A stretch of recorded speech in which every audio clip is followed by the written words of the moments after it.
What's going on, everyone? It's Creator here, back for a new episode of This Week in Wrestling, where I talk about everything WWE related, as well as anything else that happened in the world outside of wrestling, but it's mainly WWE, as you get the point in these past 28 episodes. First things first, as you can see, Ron is not here today. He decided to, he couldn't be part of the stream, so I forgot what he was doing, so I apologize, Ron. But yeah, he did provide his predictions for No Mercy. So when we get to our final part of the show, which are our official No Mercy predictions, I'll be reading off mine and Ron's. We'll compare, which, I mean, this is a prediction show, so it's not gonna be as long as usual since Ron's not here, but I'm gonna be talking a lot, so get ready for a good at least minimum 2-hour stream, and we should be good. If it was Ron, he probably made it 5 hours because we'd have been going back and forth. But again, I love long stream because again, it's wrestling. I could talk about wrestling for a whole 24 hours if I really wanted to. But first things first, let me see as I was talking if I can hear myself. Okay, so I just want to make sure I can hear myself. So before we actually start, there's actually a couple things I want to talk about before we actually start the wrestling, actually this whole podcast, because I don't make, usually, like I said, with Twitch streams and stuff, I was able to update you guys what I do on my channel, but I haven't been doing Twitch recently because of other reasons. But I am bringing that back, which is about the, and not bring back Twitch, but bring back gameplay, which I'm about to talk about that, as well as the other few things. But just have that popped up yesterday, which I like to talk about. First thing first, in terms of my channel, what's expect this week is I'm trying. So the goal is today, tomorrow, and so after the stream today, depending on whenever I'm done, tomorrow for the short hour I have before No Mercy, and Monday since it's my day off of work. Maybe what I'm working on, like preparing for my universe mode for 2K18, because you guys didn't already see on my Facebook, through my social media, I didn't make a proper video on it. I am bringing back gameplay on my channel. I did announce this in my 3,000 subscriber video special. I was debating on bringing back gameplay on my channel, and now I'm telling you guys I'm bringing back gameplay on my channel, and it will be 2K18 specifically. This is right now, it's just going to be strictly only gameplay. Strictly is going to be 2K18, more specifically universe mode. I always wanted to do like a full-fledged universe mode. I know I can do something good with that compared to what other YouTubers do. I feel like I can do something good with that. So with that being said, I am making videos on that, hyping it up. First things first, there will be a draft, obviously, from Raw and Smackdown. I won't reveal too much about it. I'm pretty much done the first. There will be two parts of the draft, part 1 and part 2. Part 1 will feature the main superstars from the draft, from who's be drafted from Raw and Smackdown. And the second half will be a supplemental draft, which is obviously the rest of the superstars. But the main core superstars will be drafted in the first video. I'm also working on which championships, on what brand, who are the champions, on what show, and then the paper, and then the last one. Hopefully all these videos will be done by this week that I plan on doing, and then I will release them accordingly leading up to 2K18's actual release date. So with that being said, the last video will be a pay-per-view, which shows get what brand exclusive pay-per-views, what's happening, which ones on each month. Just to let you know, my universe will not follow according to WWE. I will upload them accordingly. Like, it won't be a specific day. It will just be uploaded when I feel like it's time to put out the new episode. So it won't be like you won't get one every Monday, every Tuesday. No. Because I'll never get anywhere with the game. For you guys on YouTube, at least. So I'm not saying it'll be daily because that might be too much for you guys. But I want to at least try to make it as prolific as possible, I guess is the best way to put it. So yeah, first that was the first thing out of the way. You can look for that to my this week. I did get my last package from Japan in terms of Kamen Rider. I won't say what it is, my last Kamen Rider thing for the next probably 2 or so months, because this month is wrestling focused. As you saw, I bought the Raw Women's title. An review of that will be coming shortly. Just gotta get a few things together. I'm actually going to start filming my review starting this week, and hopefully the goal is before 2K18, my Raw Women's Championship title review, replica title review, will be out before 2K18. That's my goal. who knows whenever it happens. That's my goal before 2K18. So there's a lot of wrestling oriented stuff that's gonna be happening this month at least. You can get a lot more wrestling related videos, not your once a week my podcast about wrestling. You'll be getting a lot more wrestling videos. You got this video games, just stuff in general about debuting. So there's that. You can look for that one final unboxing of the Kamen Rider related game related stuff. I don't think there'll be any reviews this week because I just want to, if I'm able to get done my videos for my 2K18 Universe mode by Monday, then I might start filming a new review for Power Rangers, which was last time I checked was going to be SH Figure Arts Kurosaki Gorilla. I will probably film that on Wednesday, because my next day off this week will be Wednesday, Monday and Wednesday this week. So I'll probably film that out. Yeah, I'll be out the following week. So that's what you look forward to in my channel in the next week or so. That's my goal. Whether it actually happens or not, I don't know. My goal is to always at least put out at least a minimum of 3 videos a week for you guys. That's the least I can do, is put out at least a minimum of 3 videos a week. Also, now, something interesting popped. I had no idea about this, so I'm new to this. I really won't know what I'm talking about. There's a sponsorship thing that YouTube does now. If you guys are familiar with Twitch, you can subscribe to people on Twitch. It's just like a certain fee. I don't know what it's, $5.99 a month or something like that. And you subscribe to it. It's a paid subscription. You can still even if you didn't pay on Twitch, you still view the streamer. You just get additional benefits like free emojis and whatnot for streaming. In the foreseeable future, I don't actually really plan on streaming gameplay on YouTube unless it's demanded by you guys. I don't really see the need because that's not really my focus anymore. Besides Universe mode, which will probably most likely be pre-recorded. I'm debating whether or not the pay-per-views will be live or not. That's what I'm still that I might actually live stream or the pay-per-views when I do them, but who knows? Who knows? Who knows? But I don't know where to go about doing that. But yeah, basically what I was trying to say was Twitch they have subscribe, and you get free emojis, public recognition, blah blah blah. YouTube, apparently they've been doing this for the past year, but they made it public for certain channels. I mean, not mostly all the channels. You have to meet a certain requirement, like at least have 1,000 subs or whatnot. They appeared on my channel yesterday.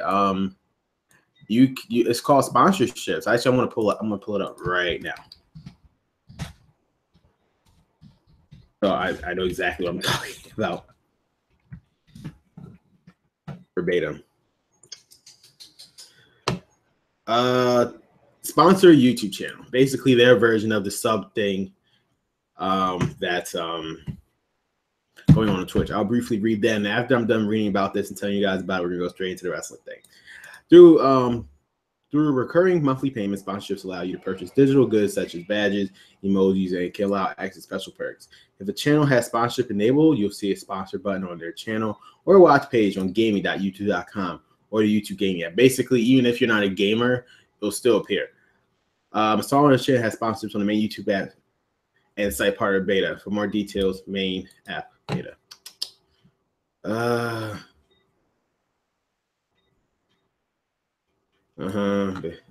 Basically, what sponsorships are is, again, the Twitch thing. That's what we want to say. So actually, if for those who are watching, so what I'm trying to get at here, for those who are currently watching the stream right now, if you look on the right hand corner near the chat window, like where you could publicly chat and stuff, there's actually a sponsor tab right there. If you click on it and it says right there you can sponsor me, the price is $4.99 a month, I believe. Now, I'm just gonna say this right now. I'm not expecting anybody to sponsor me, nor I really would want anybody to sponsor me, because I don't think I'm to the point. Actually, I'm just clicking on it right now. Let me pause the video. Yep, I'm clicking on, yeah, there's a sponsor button right here, and it's $4.99 a month. You get direct support from me, public recognition, exclusive badges, access to exclusive live chats when available. So I'm assuming this only happens when it's a live stream, but you just sponsor me in general. Like I said before, as of right now, I feel as though I'm not to the point where I deserve to be sponsored. So with that being said, if you guys want to sponsor me, go ahead. I mean, that's all up to you. But I feel as though I'm not ready yet, or I feel as though I'm not big enough to be worthy of being sponsored by you guys. If you guys do it, then that's awesome. Thank you guys. But I feel like I still need to build my channel, make it a lot more content oriented, like bring like weekly stuff on here to justify you guys sponsoring me. I was planning on starting a Patreon though. That's what I was planning on doing. I'm decided to hold it off until I want to meet a certain subscriber goal before I actually start doing a Patreon. I won't say what subscriber goal is, but yeah, there's a sponsor. Like I said, there's a sponsor thing, but if you guys are free to do it or not, I won't be mad if you don't do it. And obviously, I would be happy if you did, but like, again, I won't be mad. It's the same old, same old. I barely, again, between you and me, I barely make money off of currently doing YouTube right now. This is literally a hobby at this point. So, with that being said, there it is. I'm letting you guys know the response thing. I just wanted to read that out to you guys. So, about that being said, let's just start the stream. I said start the stream. We're already starting the stream. The podcast. Let's start the podcast. In terms of wrestling, there. Before we get to the actual reviews of the shows, we will be talking about everything else that happening outside the world of wrestling in terms of backstage news. First things first. I mean, for those who care, the little fans that are there of it. First, let me make sure I can hear myself. Okay. Wait, can I? Okay. Total Divas Season 7 premiere date. It's coming back Wednesday, November 1st. There's a new cast. Nikki Bella, Naomi, well, besides the recurring cast of Nikki Bella, Naomi, Natalia, Lana, and Maurice, you have Carmella, Nia Jackson, and Alexa Bliss. 3 new people are coming to the show. The season is interesting, though, is that the season finale that will air January 31st, 2018 will mark the show's 100th episode. Amazing how this show's been airing for 100 episodes. Who would have thought? The storylines include on this season Natalia challenging Naomi's title reign. So actually, for that to go that far, interesting. I mean, it'll be in July. It's like around July and August. I guess that makes sense. The Bellas explore new ventures during the time away from WWE. Nikki celebrates her engagement, gets her for Dancing with the Stars. Brie balances the demands of being a new mom. The Miz and Maurice struggle between living in Las Vegas and Los Angeles after a second home burglary. Lana tries to prioritize her role on SmackDown. Rusev wants a baby. Carmella contemplates the future of her relationship with Big Cass. Why? Because they're on because they're on different brands. Alexa Bliss is forced to confront the uncertainty about marrying her boyfriend. Why would you be uncertain about that? I mean, Buddy Murphy. Nia Jax tries to explore who she is, which she wants in a partner, exploring the dating scene. So this season should be interesting. That's all I could say about that. I'm not gonna watch it. Sometimes me and my brother watch that. I just get a kick out of it. Yeah. So there's that. Another thing. Speaking of Total Divas, because she used to be on the show, even though she's not. People were questioning her future in WWE, but it seems like we answer our question. Paige. We posted a recent article about Paige returning to WWE Performance Center. Questions if she's coming to reclaim her house. So obviously Paige is still employed by WWE. She is still going to wrestle because despite her whole thing, because Paige has been in controversy for the past year and a half. Whether it was the whole relationship with Roberto Del Rio, the issues with them and continuing issues with them, and then that tape, though, which in my opinion is the sole reason why they changed the NXT with the NXT Women's title because of that. But that's just my theory. Basically, Paige come back, and it's rumored that she will, based on Dave Meltzer, she'll be going on the SmackDown brand, which I guess I feel like that's the best choice because she was originally in the first. I mean, when the draft came back, she was drafted to Raw. She was never used. She never appeared on the show at all. So, she was drafted to Raw. She never appeared on the show. Just like how Summer Rae was drafted to Raw, she never appeared on the show. So, if Asuka's going to Raw, it makes sense for someone like Paige to go to SmackDown. So maybe we could save up that feud for another time. I'm not saying SmackDown needs star power because they have the stars on there, but add another member to the roster, Paige, make it much more interesting, and we will see. So Paige might be going to SmackDown Live. We also had the passing of the legendary manager and commentator himself, Bobby the Brain Heenan. He sadly passed away this past week. He died. Well, actually, he actually passed away Sunday. I think he passed away Sunday. Did he pass away Sunday?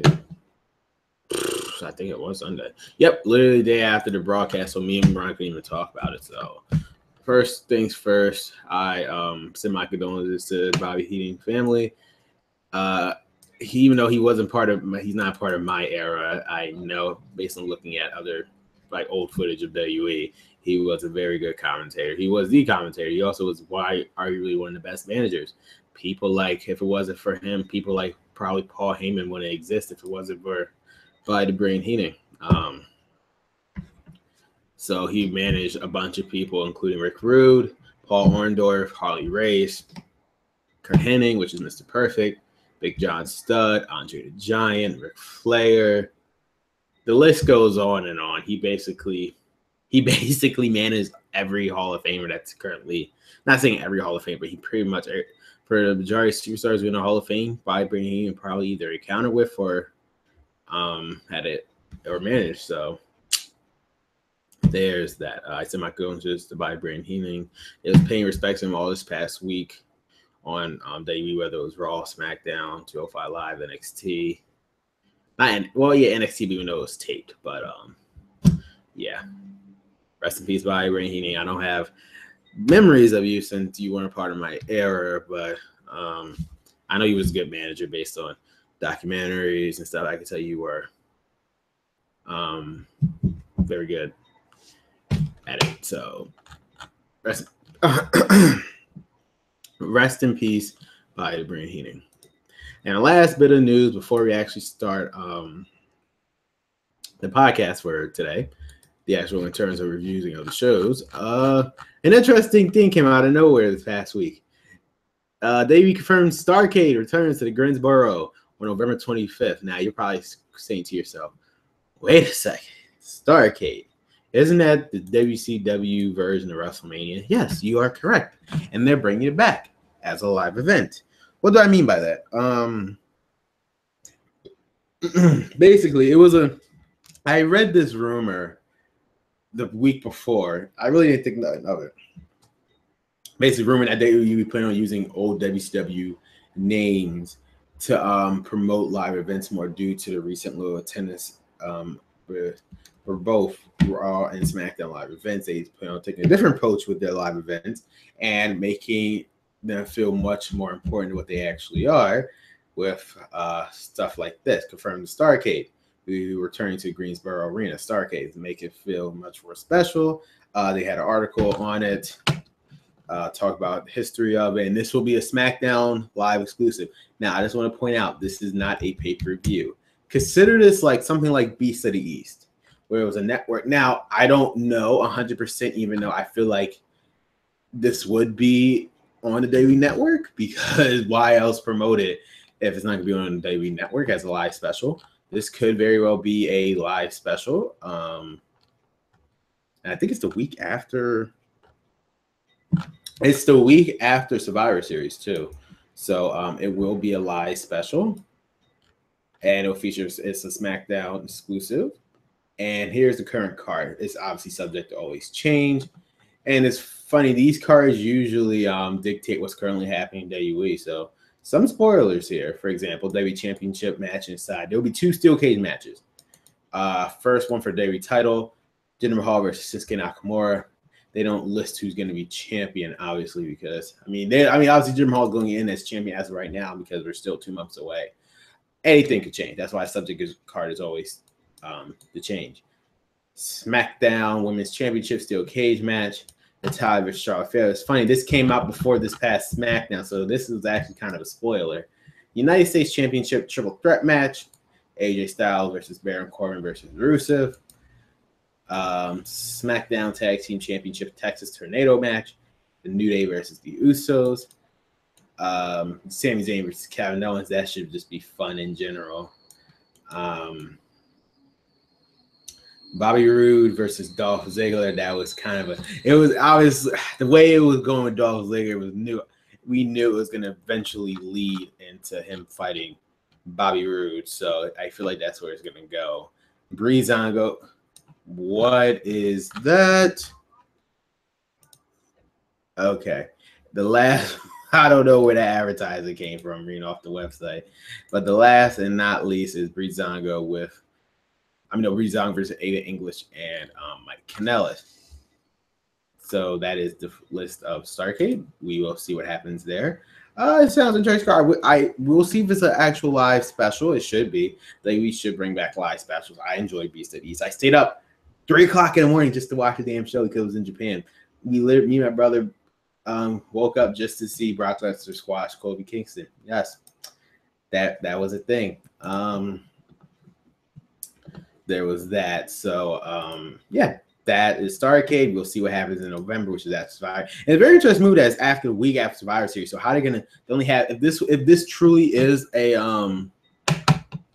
live event special that's gonna air on the network. They literally only have one SmackDown to build up after Survivor Series this special, which makes me personally believe that there's two ways they're gonna go about doing this. Either this Survivor Series again will be Raw versus SmackDown, which I have no problem with. If that is how Survivor Series is going to be, I have no problem with that. I enjoyed last year's Survivor Series where it was literally Raw versus SmackDown. I do enjoy that. What'd you call it? I lost my train of thought. So with that being said, they could do the route like last year, even though it was SmackDown versus Raw. They're still focusing on their storyline because even before Survivor Series even happened, Shane McMahon told AJ Styles that he would be facing Dean Ambrose at TLC. So it's like they build, even though Survivor Series is already set, they still build towards their stuff, which I do like that. So they could build towards this Starrcade because after Survivor, if I just do one quick Google search.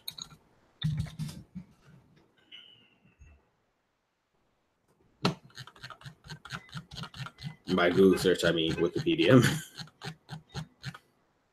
The next event after Survivor Series is Clash of Champions, which is SmackDown exclusive pay-per-view. And Survivor Series on the 19th. They would have one after Starrcade, which is a Saturday. They would have from Survivor Series to Clash of Champions. 1, 2, 3. They'll have 4 SmackDowns to build up the Clash of Champions. So yeah.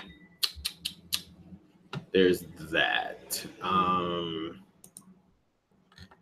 right. So yeah. Starrcade, looking forward to it. I wonder who's gonna get Batch of the Beast or Halloween Havoc. You know, those types of shows. That should be interesting. Without further ado, let's get started with the actual show. Let me just pull up my notes.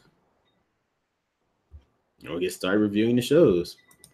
And then we will get to the No Mercy prediction, which is obviously the main feature for today's episode.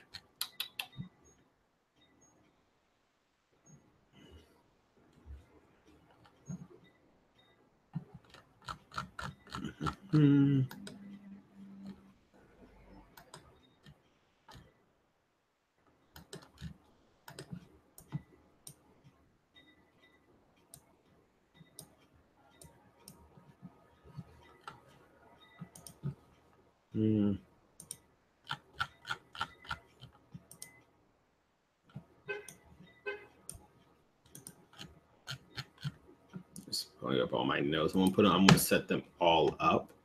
So when I read through them, I can just go in session.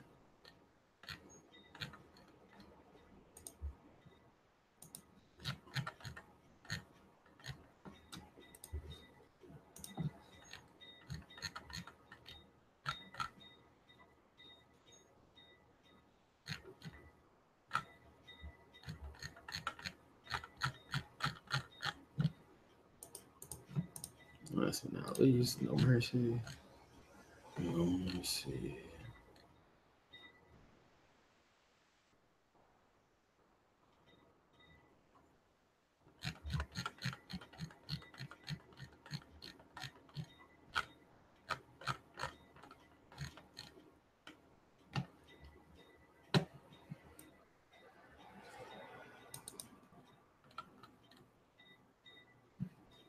All righty.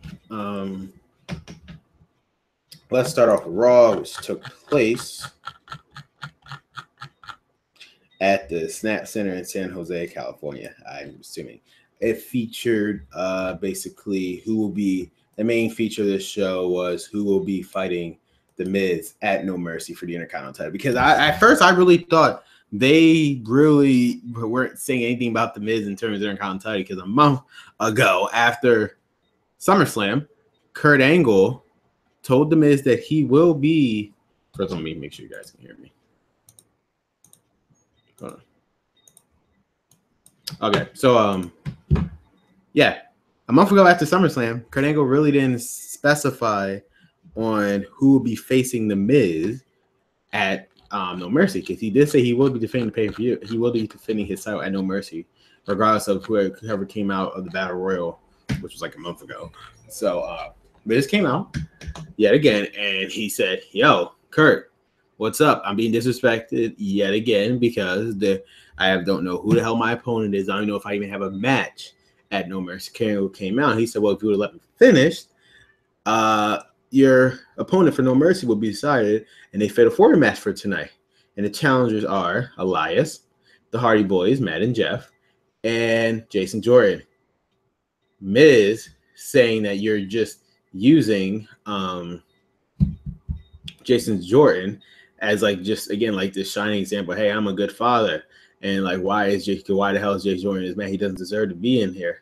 People like Bo Dallas and Curtis Axel, who's been here for years, never had an opportunity. Obviously, Miz wanted to get Curtis Axel and Bo Dallas in the match, so he have better odds of winning and obviously retaining the title since Bo Dallas and Curtis Axel are with the Miz and the Miz, which is the Miz Taraj. KO got a little irritated. Jason Jordan came out and hold on. He came out defending his father. He said, "If you ever talk like that, Kurt, again, he will put his teeth down his throat or something, blah, blah, blah."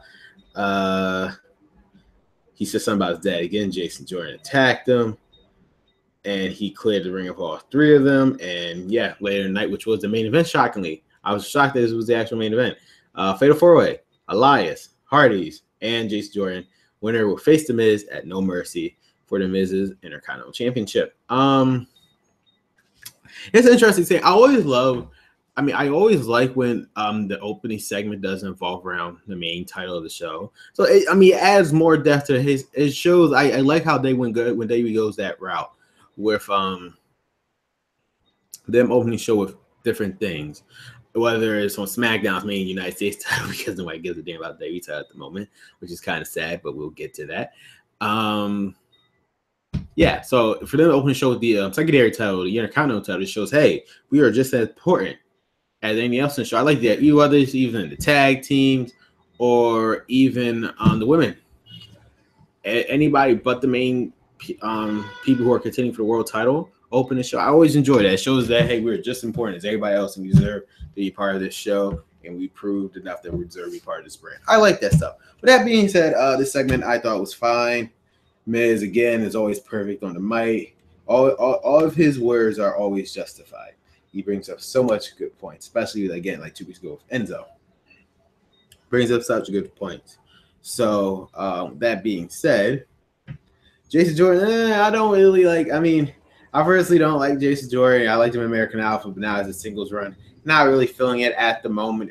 I feel like he will be better off as a heel because Ron was telling me before, whether it was on the podcast or not, hey, if he just turns heel, you heard him guys say before one time, I do agree with that. If he just turns heel, he has a character where he just say, well, Kurt Angle just like making him feel sorry that he left him, he abandoned him when he was a kid. So it just now make Kurt Angle give him whatever he wants. So I feel like that character would have literally a lot more interesting aspects of him compared to what he is right now, just a baby face who's just Kurt Angle's Kurt Angle's son. With that being said, I didn't like, again, for Miz to say that both Bo Dallas and Curtis Axel were more deserving of the Intercontinental title match than Jason Jordan, which would have been fine. Miz, if they didn't get again one-sided again with Jason Jordan, make him look like jokes. So frustrating when that happens. People I know could probably kick his ass. They just treat it as jokes. So that was the main. This was later down the line in the event. We'll find out who will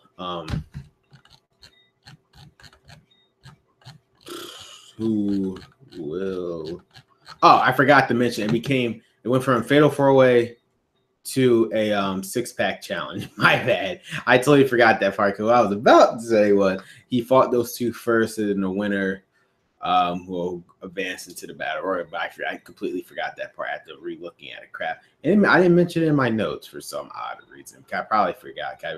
Because of James Jordan maybe not really care too much about the segment. It became a 6-pack challenge, people. The Miz, Jordan, Dallas, Axel, and the Hardy Boys and Elias in a 6-pack challenge. That main event at Raw. So all the mid-card main event at Raw. That's interesting.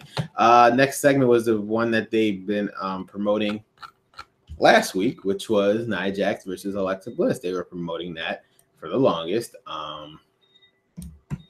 This has been brewing up for months, actually, ever since ever since Superstar Shakeup, because Nia Jax and Alexa Bliss aligned themselves with each other, and Nia Jax always said, "I just want to face you." And again, Alexa Bliss was really just using Nia Jax because she knows she really can't actually beat her. So with that being said, she always just used, "Hey, we're friends, we're cool, we don't have to fight each other." It's like, it's not fair that people like Sasha is getting a chance and not you. You're basically using her intelligence to her advantage.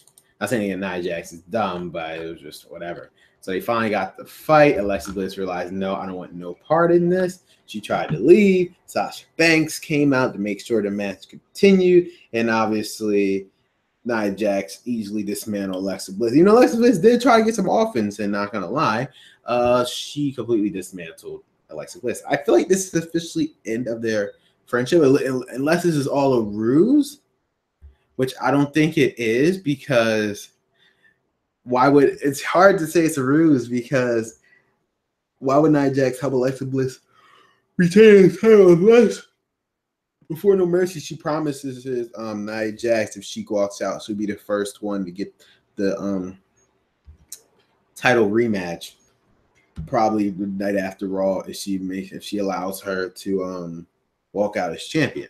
With that being said, as of right now, that's not happening because Nia Jax easily disposed of Alexa Bliss. So that happened, and then Sasha Banks came out and tried to attack Nia. That didn't work. And then the return of Bayley. Bayley came out of nowhere. She's back from injury, and she came in. She fought along with Alexa, and Sasha was able to take down Nia Jax. Good moment for Bayley and Sasha. And Alexa Bliss was even there. She raised both of their hands like they're all friends and besties. That obviously wasn't the case. Sasha Banks and Bayley made quick work of the Raw Women's Champion, with Bayley doing the belly to belly, right? Bayley to belly, and there was that. Or so I thought, because literally right after that, it was reported on their website and on Facebook that at No Mercy, the Fatal 4-Way match just became a Fatal 5-Way match for the Raw Women's title. So now at No Mercy this Sunday, the Raw Exclusive pay-per-view No Mercy this Sunday, the Raw Women's title will be in the Fatal 5-Way match. Alexa Bliss will defend her Raw Women's Championship against Nia Jax, Sasha Banks, Bayley, and Emma in a Fatal 5-Way match. And Emma was not happy about this. She even tweeted, she was like, again, I take a break, return to my home town to take a break just to hear this news. Like, she didn't want an extra person in the match. I'll give my predictions who I actually think is going to win later. But Bayley inclusion, it doesn't change my predictions at all. I will just say that. However, I do believe something will happen. Regardless of the winner, I feel like something will happen now since Bayley is a part of the match. And I will explain when we get to our predictions, obviously. And also they showed an Asuka promo yet again, because she is coming to Raw. She might come. I feel like she has to come before Survivor Series. She just has to. She just has to. I'm just saying. It makes a lot of sense for her to return as Survivor Series. She should be part of the Raws. If they're doing Raw versus SmackDown, they should be part of the Raw women's team, obviously. So Raw yet again could take home the win for the women. Next up, we had, which was originally supposed to be Cesaro and Sheamus versus Luke Gallows and Carl Anderson, ended up being a triple threat tag team match between Sheamus and Cesaro, the Raw tag team champions Dean Ambrose and Seth Rollins, and Luke Gallows and Carl Anderson. The match itself was fine. I thought this was personally matched, and it is match on night. I mean, the main event was good, mainly because of Elias Sampson. I'm a huge mark for Elias Sampson, but or just Elias. He's just known as Elias now. But regardless, I thought it was a good match because it was a very lengthy, and they really gave to him for a triple threat tag team match, where usually it's kind of confusing because only two people still be in the ring. I thought this was very good. Gallows and Anderson looked the best they have been in months. Like, they were on their A game. It's a few points, but I thought they were going to take it to win. The issue I had with this match, the issue I had was just even in the beginning, had it only been Cesaro and Sheamus versus Luke Gallows and Carl Anderson, they might have had to say, hey, if we beat these guys, why can't we be added into the No Mercy match to make it triple? That's what I thought they were saving it for. They could have saved this match at No Mercy. It could have been a triple threat, because for this whole feud after SummerSlam between Sheamus and Cesaro, Dean Ambrose and Seth Rollins, the main constant in this feud has been Luke Gallows and Carl Anderson, because Gallows and Anderson feel like they've been screwed by Cesaro and Sheamus and Dean Ambrose and Seth Rollins in their matches because of their bickering between those two teams. This team, Gallows and Anderson, has been being screwed. So they said, screw that. And now it's like, it's weird because it's like they're obviously a part of this story, but they're not involved. That, you know what? I don't want to make my predictions yet for No Mercy, but that made me just think of something in my head. Because you can't tell me Gallows and Anderson are just used for filler just to lead up to the pay-per-view. Because they didn't need this team to build towards their match at No Mercy. There has to be, I would like to think, because even though this is not the same right at NXT on the Smackdown side, I would like to think that Gallows and Anderson has more to this story between Dean Ambrose, Seth Rollins, and Cesaro and Sheamus than we think, because there's no way, there's just no way, in my opinion, Gallows and Anderson can be left out of the tag team title pictures after they've been with them for weeks and weeks just feuding over this. So with that being said, Cesaro and Sheamus did win the match because Ambrose on Carl Anderson, but he didn't realize that Sheamus was tagged in. He threw him out, and Sheamus was able to get the cover, and Sheamus and Cesaro won. And this is all leading up to the Raw Tag Team Championship match at No Mercy, where the Raw Tag Team Champions, Dean Ambrose and Seth Rollins, will face Cesaro and Sheamus in their SummerSlam rematch for the Raw Tag Team titles. Again, predictions would be later in the show. But I strongly believe Gallows and Anderson has more to this story. A little spoiler. I just feel like Gallows and Anderson is a little bit more to this story. I just find it hard to believe. Even with them coming out, they even released new shirts a couple weeks ago. So it's like, usually when they release new shirts for people, it usually means something. They're obviously, if they want this shirt to sell, they have to push them. So there's a specific reason why they gave them new shirts. So what the hell is going on? We will definitely find out. Now, something interesting came out of this Raw, which was unexpected. Kurt Hawkins, even though Ron disagrees with it, I feel like not fucking hell, Mr. Personality himself, Apollo Crews. No, not you, Apollo. I personally feel like Kurt Hawkins actually has a storyline, because for once they acknowledged what's been happening with Kurt Hawkins. In case you don't know, Kurt Hawkins has been losing a lot, and I mean a lot. What I mean by that, well, how about a 115 consecutive defeat or 114 consecutive defeat record, which extended thanks to him losing his Apollo Crews. I'm not gonna lie, I really thought he was gonna win the match because the way it was going, I thought he was gonna win. Kurt came out and he said this record will be broken. That's why the Star Factory is closed, and this is going. Whoever he beats is going to be a footnote in Kurt Hawkins' career. I like where this is going, because it's like he's probably going to be losing a lot more matches. If they're able to manage to, as me and my brother were discussing, is if they're able to manage to put this to WrestleMania and he wins, like the crowd would explode. like, please, like, do not screw this up like you did with Curtis Axel, like when he never got eliminated in Royal Rumble. You had a whole year to build that up between Curtis Axel versus Brock Lesnar at WrestleMania 32. That could have been y'all main event. Y'all screwed yourselves with that opportunity because y'all wanted to push Roman Reigns. That being said, Kurt Hawkins lost to Apollo Crews, and he got his 115 consecutive defeat. And for them to even take out the time to make a graphic for that, it's like they're clearly doing something with this guy, Kurt Hawkins, surprisingly. I just don't know what. I mean, I'm glad Kurt Hawkins is actually getting something. He deserves it. He's been in WWE for years. When he came back on SmackDown, I mean, the first month he was doing something. You know, he lost, so then he got a win, but then he wasn't really used. But now on Raw, I mean, they're using him a lot just for losing again. But if again, you can make it, you can turn something in, as long as it's interesting, you can turn a storyline into from anything. And if you can somehow make it interesting as well, that's a plus. So that being said,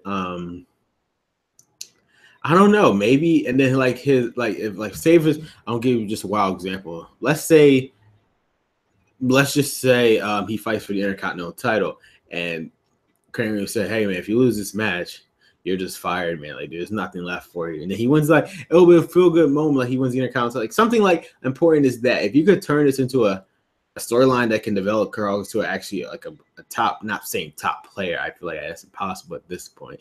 But hey, Santino Marella almost won the world heavyweight title before. We live in that universe. Hell, we live in that universe now. Jinder Mahal is a WWE champion.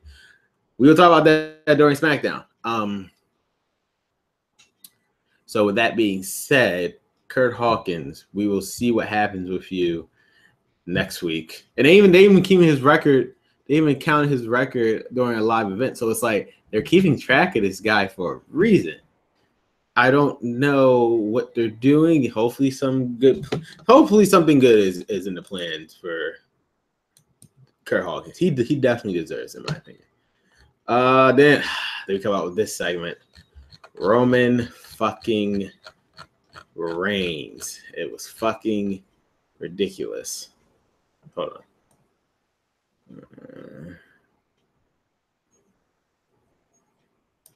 I was just reading something.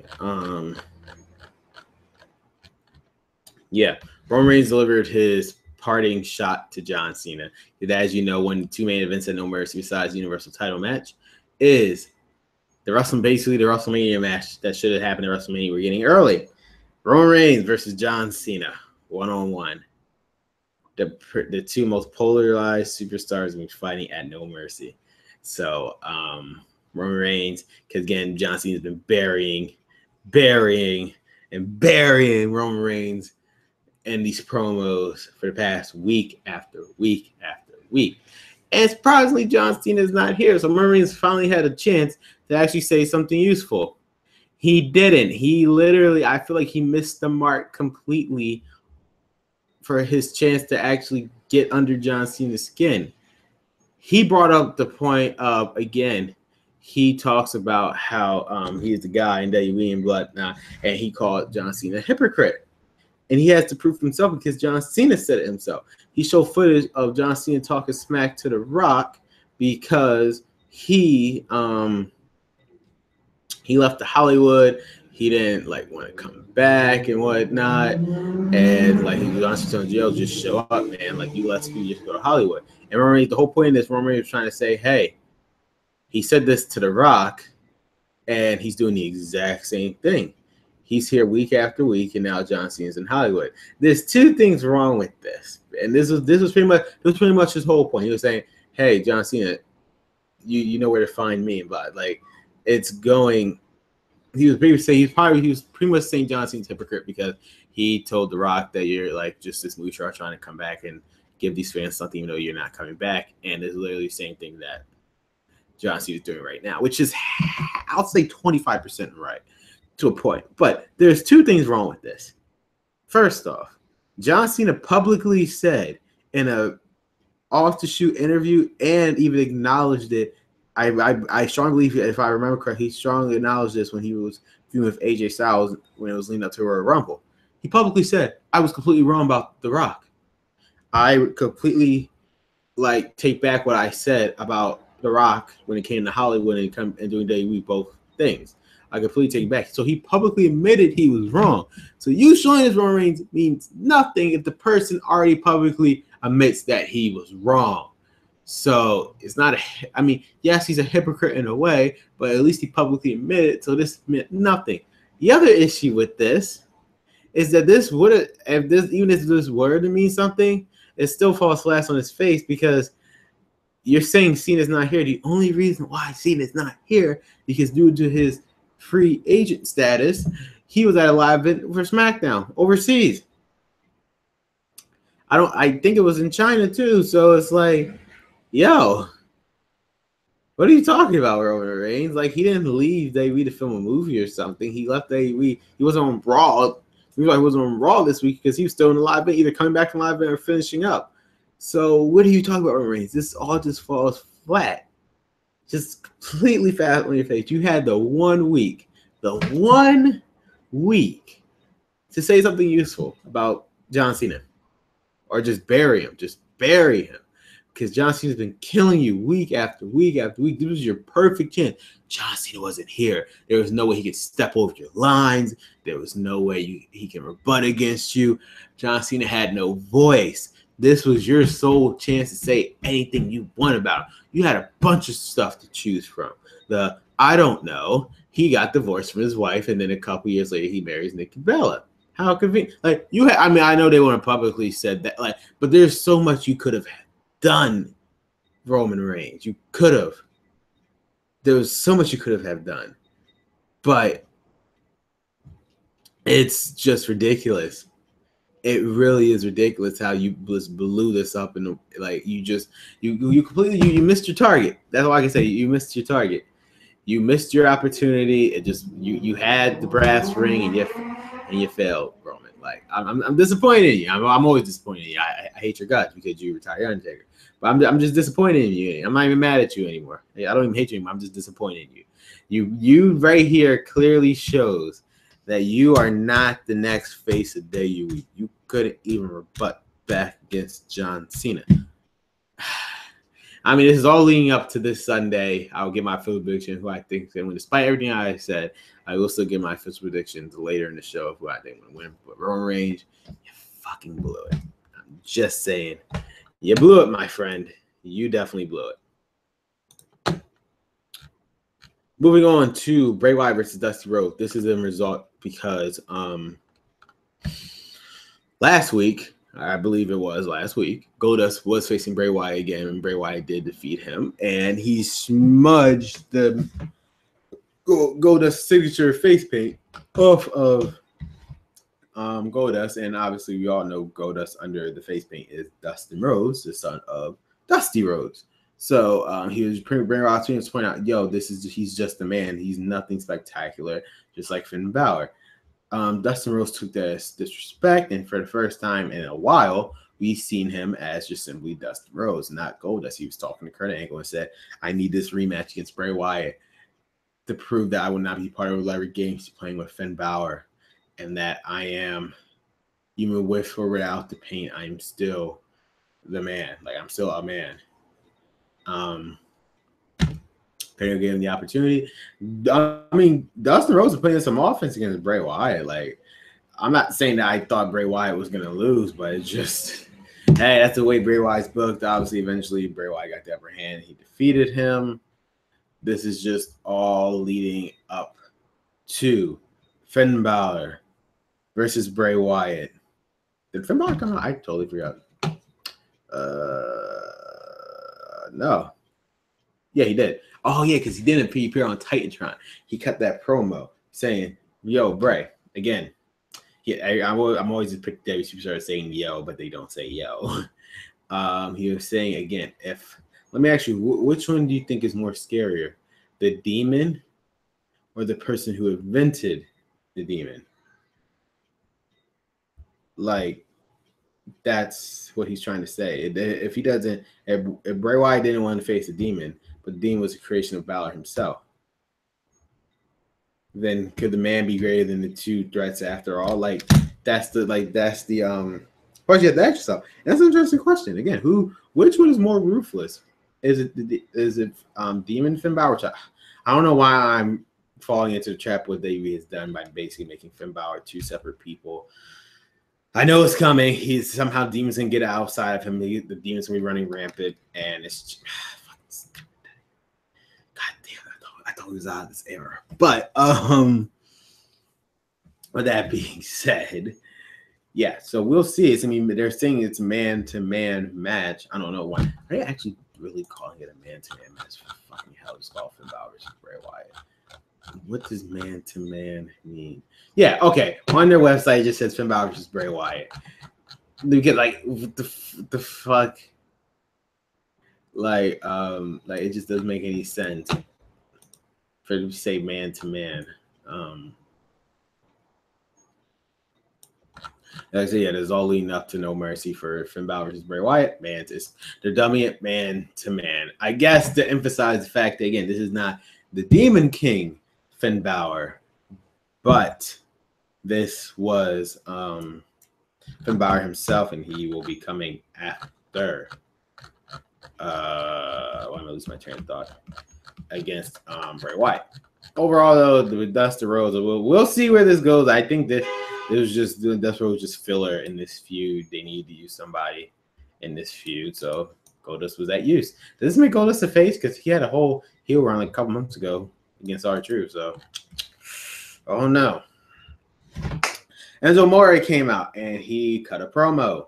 He was saying, hey, I'm going to fight now. I'm going to fight him at No Mercy. I will become the Cruiserweight champion and whatnot. Actually, before I talk about this, it wouldn't make sense to talk about this. It would make more sense to talk about what happened before. Braun Strowman and Brock Lesnar interview. I thought this was a good. Anything involving Paul Heyman and Brock Lesnar is always good, whether it's inside the ring, them talking, or something like they did a certain thing with this with him and Samoa Joe. Same much a lot of. I mean, again, this is really an interesting scenario for Brock Lesnar. Never before. I mean, yes, you can argue Samoa Joe, but literally someone who with Samoa Joe, he was able to equal Brock Lesnar's like force and like strength and whatnot. Braun Strowman, I personally believe he's above Brock Lesnar's force and strength. Every time I get in the ring, Braun Strowman dismantles Brock Lesnar. Again, I will never forget him being German suplex like 2 weeks ago, and just standing up a second later. Like it meant nothing. Like for the first time, you saw fear in Brock Lesnar's. Literally, for the first time, you saw fear in Brock Lesnar's eyes. So it's like, yo, is Braun Strowman really going to do it? They had a sit-down interview. It's in separate rooms, obviously. Pauline was saying again, Michael, why are you not asking questions to Brock Lesnar instead of Braun Strowman? Braun Strowman said it doesn't matter. At No Mercy, he's walking away with the Universal title, and Brock Lesnar, for the first time, not saying first time, I'm lying to myself. He rarely talks, and he talked this time. He said he wanted to thank Braun Strowman for pushing him this far, and he'll see you at No Mercy. And again, Suplex City, bitch. That's what he said. So it all goes down at No Mercy. Again, we have two WrestleMania-worthy main events that are happening at No Mercy. Braun Strowman versus Brock Lesnar for the Universal title. Whoa, I had a few weeks to decide what my prediction is going to be, and it'll be revealed at the end of the show. But I did like that segment. Now, why did I talk about this segment? Because this would have led into this. Enzo Amore was talking. Next thing you know, he hears Braun Strowman's music, and he turns around, and Braun Strowman just came out of nowhere. And he just, again, dismantled Enzo Amore. He was dragging to the ring. He threw him through the second rope from the outside to the ring to the second rope. Holy shit. He was able to pick him up with mainly one arm alone from the ground and just did a choke slam. And he did a running power slam, just completely left Enzo Amore to bits while Neville was going to take advantage of that. Neville came out because he already had a scheduled match anyway. Came out, the Red Arrow, and this, again, taunted Enzo Amore. After that, I'm even more pissed about this. A match that could have been saved for actual feud. This was a champ. This is a champion. Why are they giving this way free on TV? Neville versus Grand Metalik. Though I feel like they planted the seeds to something. Neville versus Grand Metalik. This match deserves to be on pay-per-view. Why the hell are you giving this away for free, WWE? What the hell? Now versus Grand Metalik. My favorite cruiserweight versus who I think is the best cruiserweight. Like, holy crap, this could have been pay-per-view. I mean, for the short match, I mean, it was a at-length match. I mean, it was decent enough. I feel like this could be on pay-per-view. Like, this is ridiculous. It could have been for the championship. Why did he just give this away for free? It's fucking insane to me. But I thought it was good. The thing I didn't like the most was Neville. I don't know if this was intentional or they knew about it beforehand. He ripped Grand Metalik's match. We don't even know the person. He's one of the few people that were even under the mask. Like, we don't even know the guy's fucking name. We only know him by his ring name. We don't know the person behind the mask. And then we see his fucking face. And it's like, yo, the hell. But that when he tried to take off his mask, it really put a fire under Grand Metalik. And he started beating the shit out of Neville, like literally. So I would like to think we did not intentionally do this, because right after the match, they talk about Hispanic heritage much, like the fucking man. But I feel like there's more to. I would like to think WWE has a great advantage here. They can turn this into a storyline, regardless what happens at No Mercy between Neville and Enzo Amore for the Cruiserweight title. Now Grand Metalik is inserted into this, and he'll probably stop at nothing just to get a hand on Neville, which could eventually lead into a triple threat match or something. Like, this is your chance, WWE. Grand Metalik is literally your definition of a cruiserweight in the cruiserweight division that you have. Use him. Use him. I mean, my WrestleMania 34 dream card was already going to be Neville versus Grand Metalik, but this is literally you literally planted the seeds right here. Grand Metalik now has a reason to not only fight for the Cruiserweight title, but to fight Neville in general. You have the reason. They have the reason right now. Just use it, WWE. Use it, please. Grand Metalik is the best Cruiserweight ever. Just use it, WWE. Come on, use it to your advantage. Yes, Neville won, but to me, I'm just glad I finally got to see my dream match, even though I feel like this should have been on pay-per-view. So I would like to think eventually down the line we will get a pay-per-view championship quality match between Neville and Grand Metalik, but we have to wait for that. WWE missed opportunity here. I mean, if this mask thing doesn't turn into an actual storyline, you disrespect the Grand Metalik. I would not be shocked if he wants to leave. And you literally, like, first of all, with that being said, I didn't look at Grand Metalik's his personal Twitter about it. Is he like okay with it or what? Nah, I don't even know anymore. It's like,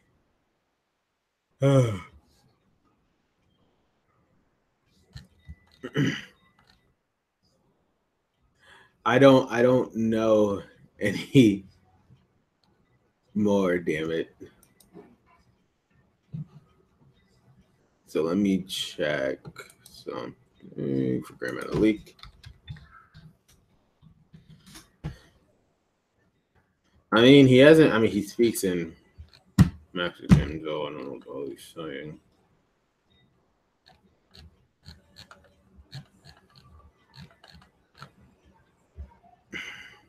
Nothing. Nada. Nothing about a Grand Metalik. Anyway, I'm just going through his Twitter. He posts about it. He usually posts his photos afterwards, but looks like he didn't. I don't blame the guy. You almost got your freaking mask ripped off. He shouldn't have. Grand Metalik is the shit. He's literally definition of a cruiserweight. God damn it. God damn it, WWE. You bastards. Then we got the main event itself, which was a 6-pack challenge. And the winner will face The Miz for the Intercontinental title at No Mercy.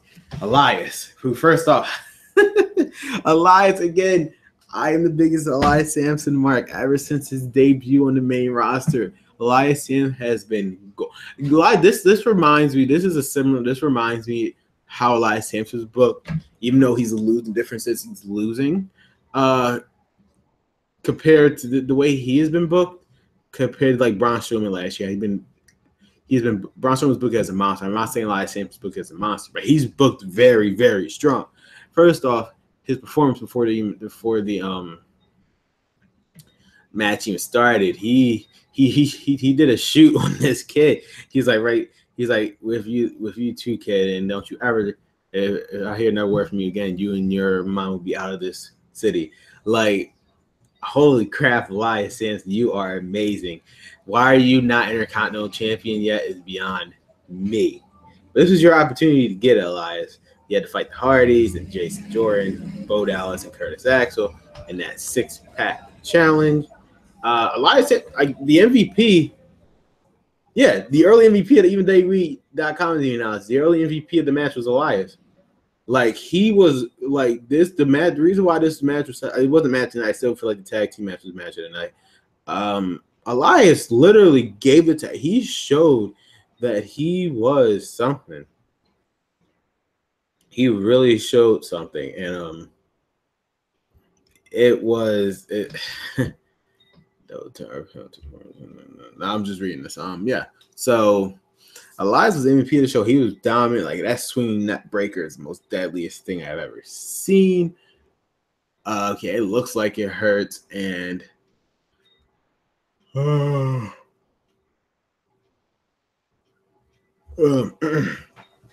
good back and forth match, Matt Hardy and Jeff Hardy. Apparently, oh yeah, because of this match, apparently Jeff Hardy might be injured. I was reading up on this before the podcast even began. Let me just quickly look at that. Just still notes coming out. I mean, there's been 3 wrestling sites reported on it: Wrestling Inc., Sportskeeda, and Pro Wrestling Sheet. So, whether my main wrestling news site didn't report on it yet, so that's I'm not saying it's not legit, but we'll see what happens. That hopefully Jeff Hardy's not injured. If he is injured, that's bad. I mean, that literally opens the door to broken Matt Hardy, because now what else is he going to do? I don't know. But with that being said, yeah, continue with the match. How it ended, Jay Jordan won the match by pinning Curtis Axel with the angle slam net breaker to punch his ticket in at No Mercy, and he will be facing The Miz for the Intercontinental title at No Mercy. So now we know. No Mercy, Intercontinental title this Sunday. The Miz will defend his Intercontinental against Jason Jordan, but that did not make The Miz not want to send him one final message. He attacked Jason Jordan from behind, and he was able to hit the skull-crushing finale, sending him a message saying, "You will not take this away from me at No Mercy. We will see." And that was Raw. Overall, I thought it was a decent show. Again, we had for the go home show. It was. I mean, the focus. I like the fact that they tied up some loose ends. Mainly, what the hell was going on with The Miz and the Intercontinental title. I like that was the main focus point of the show. So I'm glad about that. So I'm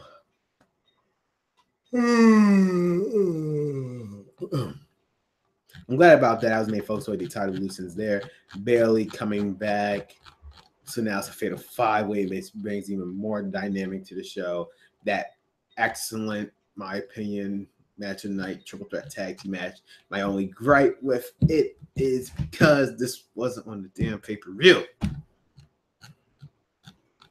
The interesting Curtis Hawkins storyline that might turn to actual storyline. Roman Reigns' missed opportunity, which I mean kind of shows about Roman Reigns' character itself. Seen Dustin Rhodes for the first time in a while. Enzo Amore being completely obliterated by Braun Strowman. Oh, by the way, on 205 Live, it was face-to-face between Enzo and Amore. We'll talk about that. Neville versus Grand Metalik, my dream cruiserweight match that they just gave away on free TV. But I hope what they did with him trying to rip off Grand Metalik's mask, there's a story behind it. I hope this leads to an actual title match, because then we got the 6-pack challenge. Jason, it was good. Elias showed. I like this solely because Elias showed what Elias can do, and I am super glad about that. Elias was way over, and that's a car. Elias was way over in the show, which I am glad about, and hopefully it continues his momentum. Moving on to Smackdown, and the main focus, which was from the Oracle Arena from Oakland. Were they also in California? I have no idea. I'm not gonna lie, I really have no idea. So let me see something.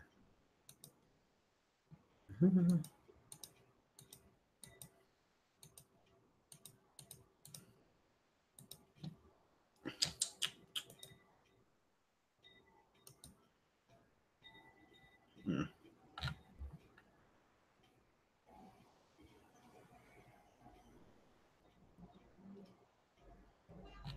That's cool. They on Cleveland Really Top, they re-released a Stone Cold Steve Austin one more round replica vest, and it's the one. It's the last vest he wore as a in-ring competitor in his final match against The Rock at WrestleMania 19. I think that's cool. That's nice. Wish they would release a replica Undertaker fucking jacket, but hey, whatever. I will buy that fucking jacket. They were ever released the Undertaker one. Especially his hooded one from WrestleMania 26. Always remember that one. I consider that one of my favorite Undertaker outfit with the hood. I digress. The main focus for SmackDown was who would be the next challenger for Natalia's women's title. It was also a lot of stuff too, but it was who was going to challenge Naomi. I said Natalia for SmackDown Women's title. We will get to that. Shane McMahon returned from his suspension, and he came out to address the situation they had because, last week, as we talked about on the podcast, Vince McMahon got brutalized by Kevin Owens because Kevin Owens asked that Vince McMahon agrees that if he does face Shane McMahon at Hell in a Cell, that he is able to beat a McMahon senseless. He agreed to that, and Kevin Owens took that literally since Vince McMahon is a McMahon, he beat him senseless, and I think he had some broken ribs and whatnot.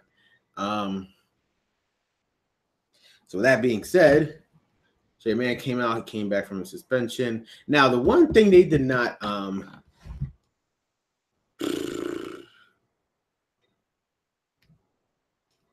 okay, I'm looking at the website. They do acknowledge him as the commissioner. I'm about to say it would have been an interesting point as they did not acknowledge him as commissioner. He lost his commissioner rights because he is not the commissioner anymore. But Shane McMahon said, again, Kevin Owens made a huge mistake for letting attack his family. One thing he hates when people attack his family. So at Hell in a Cell, he condemns Owens to hell, literally inside Hell in a Cell, and he will destroy him, basically. I'm assuming this is going to be the main event because no other match at the Hell in a Cell pay-per-view has been announced inside Hell in a Cell. Though I do feel like the Usos, they did announce that they will get their rematch at Hell in a Cell. Whether it's in the Hell in a Cell structure or not, it remains to be seen. I feel like it'll be a missed opportunity if it's not, because you have the first ever tag team championship match inside Hell in a Cell, and also for the Usos' sake, you literally get that third man out of the way, so you'll be able to freely have a fair match because third man's outside the cell. That's just me though. But staying on topic, overall, I thought it was a good segment. Kevin Owens will elaborate this more later in the night when he had his interview outside of the arena.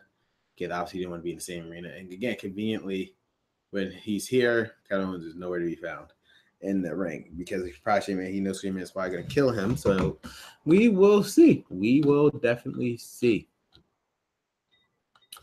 We had Randy Orton versus Aiden English, which was, not going to lie, Aiden English really gave it to Randy Orton.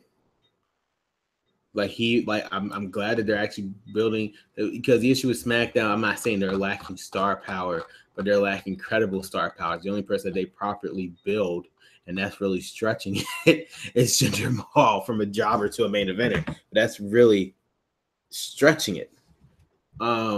Randy Orton, with it being it, but not to say aliens and not give him a hard time, because he really did give Randy Orton a hard time. After the match, Rusev came out and he said that he wants his revenge on his 6-second loss to Orton. He challenged the Viper to a match on spot. Orton never once backed down, and he accepted. And but then his second he accepted, English came out of nowhere. He distracted him. Rusev was able to do his super kick against Randy Orton, and he beat him. And he was celebrating like he just won the fucking Super Bowl, or he won the World Heavyweight title. Like, as though he's one of the biggest causes of his career. Yeah, like in the back to injury name was hilarious. He was like, I don't know what the hell that word means, and he beat Randy Orton. So this feud is not over against Randy Orton and Rusev, but Rusev is celebrating like he won the fucking world title. So we'll see where this goes. I feel like, you know what, will be an interesting way. Ray wants to face Rusev. Rusev won't have that. Nope, you don't deserve to fight me anymore. I beat you. I beat you. Rusev could be the dick like, no, you will not get your match against me. I beat you. I beat you. It's over. I won. I won. It's done. You'll never face me again. I'm retired. He Rusev said, I'm retiring. I'm retiring with this loss. Now you have to live the fact that my last match, I beat you in. Imagine, I would be completely into that storyline. That would be fucking insane. And then we get to the most controversial segment of the week, not just on SmackDown, but the whole week.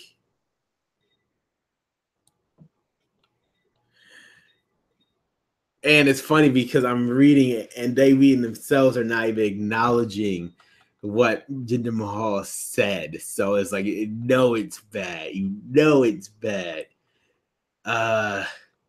They would acknowledge it. I wonder how it's going to be on the Davey Network. Will they even edit that out? Because the crowd was chanting, that's too far. Like that. Basically, he was insulting Nakamura. It was a racist promo. Like, there's no ifs, ands, or buts about it. It was a racist promo. Making fun of his Japanese heritage, making fun of how he looks, whatever, comparing him to other Japanese people, like by his looks. It was a racist promo. I mean, I feel like this on paper, this is one of the examples that on paper it looked good. The one example I will give is the Alexa Bliss "This Is Your Life." On paper, this probably looked good, but to execute it, it was something else. And on paper, him was like, dude, I feel like I would like to think their goal in this was Jinder Mahal to say again, it's not. We're showing you people, and the people are reacting to this like they're making fun of you how you look. It's not worth it because these people did the same thing to me, so it's not worth being champion. Basically, you don't see what Jinder Mahal's trying to do. He's trying to show Shinsuke these fans will turn you become WWE champion. In reality, he's trying to hide the fact that he doesn't want to face Shinsuke Nakamura. But that doesn't matter because at Hell in a Cell for the WWE Championship, the modern day Maharaja will face Shinsuke Nakamura. Monday Maharaja Jinder Mahal will face Shinsuke Nakamura for the WWE Championship. Is not confirmed whether or not it will be Hell in a Cell, or just confirmed the match will take place. I feel like there's only going to be one Hell in a Cell match, which is Shannon Ming versus Kevin Owens. And I feel like it's only because of that, is because they don't want to say, hey, there's another Hell in a Cell match you look forward to. They want this Hell in a Cell match to feel important as possible, so it's going to be the only one on the show, which is whatever. Whatever. I can dig that, I guess. Just like how there's always only one TL Table Ladder Chairs match at the Table Ladder Chairs pay-per-view. Make it feel important, which perfectly makes sense. So yeah. Jinder Mahal, he assaulted Shinsuke Nakamura, and it was a racist promo. There's no, I love Jinder Mahal. I'm a Jinder Mahal mark. I'm not gonna die. It was a racist promo. Do I blame Jinder Mahal? No. This was probably in the script. I'm not saying Jinder Mahal is a straight shooter or anything, because he's not. But he was. I don't. So like we came and blamed Jinder Mahal for this because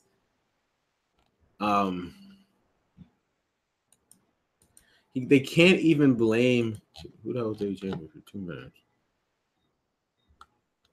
Oh, it was Roman Reigns, wasn't it? Was it? Yep. Yeah. Okay. Anyway, doesn't matter. Yeah. So that being said, they can't blame Jinder Mahal for this one because obviously he was reading off the script. He was saying exactly what we told him to say. So for David to get all this backlash, the one thing they cannot do, I hope they don't do, is blame Jinder Mahal for this. He does not deserve any of the blame for this. It's David at taking account what they did. It was a racist promo. Let's face facts here. I'm pretty sure Jinder Mahal didn't think of all these insults himself. I would like to think that he think of all these insults himself. But regardless, it is what it is. Hopefully you look past this. Hopefully you take a different approach to this. And we'll see what's coming up eventually, because they still have how many More weeks do we have left until Hell in a Cell? Holy crap!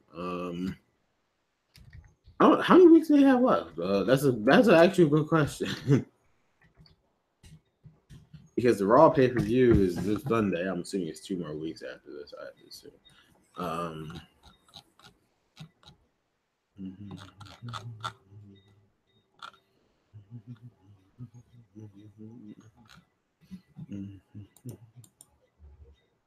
it's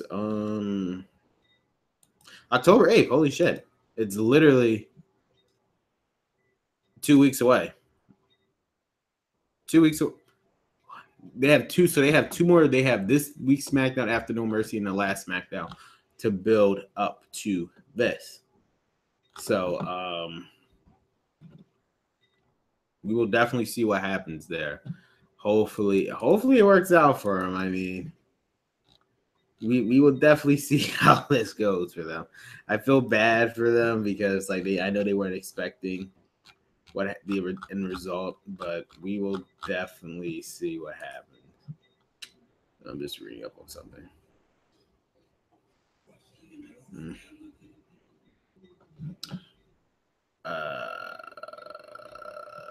Okay. Yeah. So there's that. We'll see what happens with Jinder Mahal and Shinsuke 2 weeks from now. They have time to change this. We had the United States Championship match, Baron Corbin versus AJ Styles, or so we thought. The match itself never actually happened because Baron Corbin decided to attack AJ Styles after the introductions for both superstars, and he tried to take out AJ. That didn't happen because Ty Dillinger came out and attacked Corbin. This was to get revenge on him last week, or for the past 2 weeks, screwing him over at United States Open Challenge, time after time again. So he attacked his knee. Baron Corbin seemed legit injured.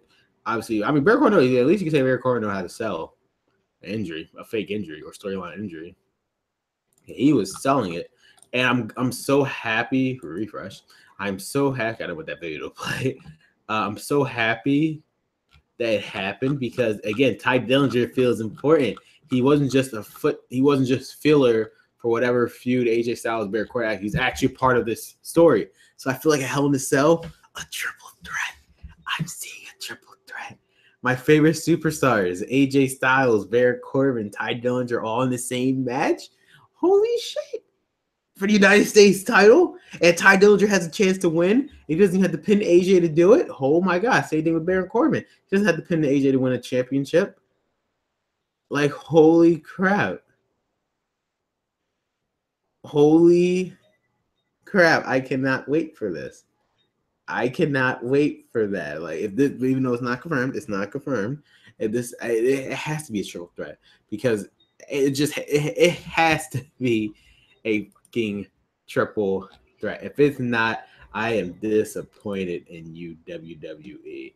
You had the opportunity to do something, and you're gonna blow it if you don't. If you don't give AJ Styles this triple threat match. I feel like it's going to be good if you give him the triple threat match. Just give him the triple threat match. I want the triple threat match. I am just saying. I want it. We all want it. We all want it.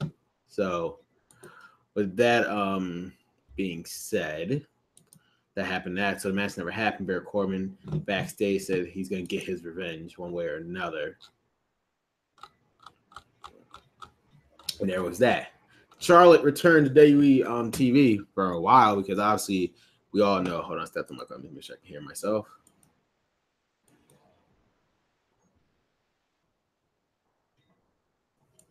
Okay, so I can hear myself. Charlotte came out saying, "Hey guys, everything's fine with my dad. From now on, I'm going to make it every match or every moment I do dedicated to both me and my father." Natalya came out, and this was a celebration of women. Because she was saying we're all glad Ric Flair is here, celebration of women, and showed herself because Natalya is crazy. Charlotte says she's glad Natalya came out because she wants to challenge her for the SmackDown Women's title. Out came my girl, Becky Lynch, who's sadly taken from a UFC fighter. Becky Lynch came out and said if anyone wants a shot at the SmackDown Women's title, it rightfully goes to the person who was the inaugural SmackDown Women's champion. Okay. Let's make sure I can't myself. I did step on my cord. Yeah, so Becky Lynch came out, and with that being said, yeah, so Becky Lynch came out. She said she wants her shot at the title, and I don't blame her at all. You do it, Becky. You show them that you deserve that match. Naomi came out, even though she did have a championship rematch. She is still in contendership for the SmackDown Women's title despite her losing. Then Tamina came out. Now she wants a shot. Then Bryan came out. We had ourselves a fatal 4-way match. The winner was facing Talia at Hell in a Cell. So that was actually our main event. Up next came the Usos versus, the Usos. The New Day versus the Hype Bros with the Usos on commentary. This we thought was just going to be a filler match for New Day. Actually turned into something a little bit more interesting. Actually further developed another team in the actual match, which was the Hype Bros. What you call it? The Hype Bros lost again to the New. This time to the New Day. Last time they were in a match, they lost against Jordan and Gable. I said Jordan and Gable. God, I'm not racist, guys. I'm not saying that this is literally American Alpha. Gable and Benjamin. That's who they lost to.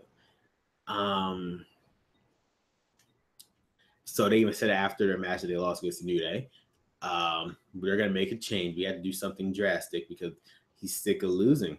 He's just sick of it. I mean, Mojo Rawley, you want Yonce and John worry about Royal? How far did that get you? Nowhere.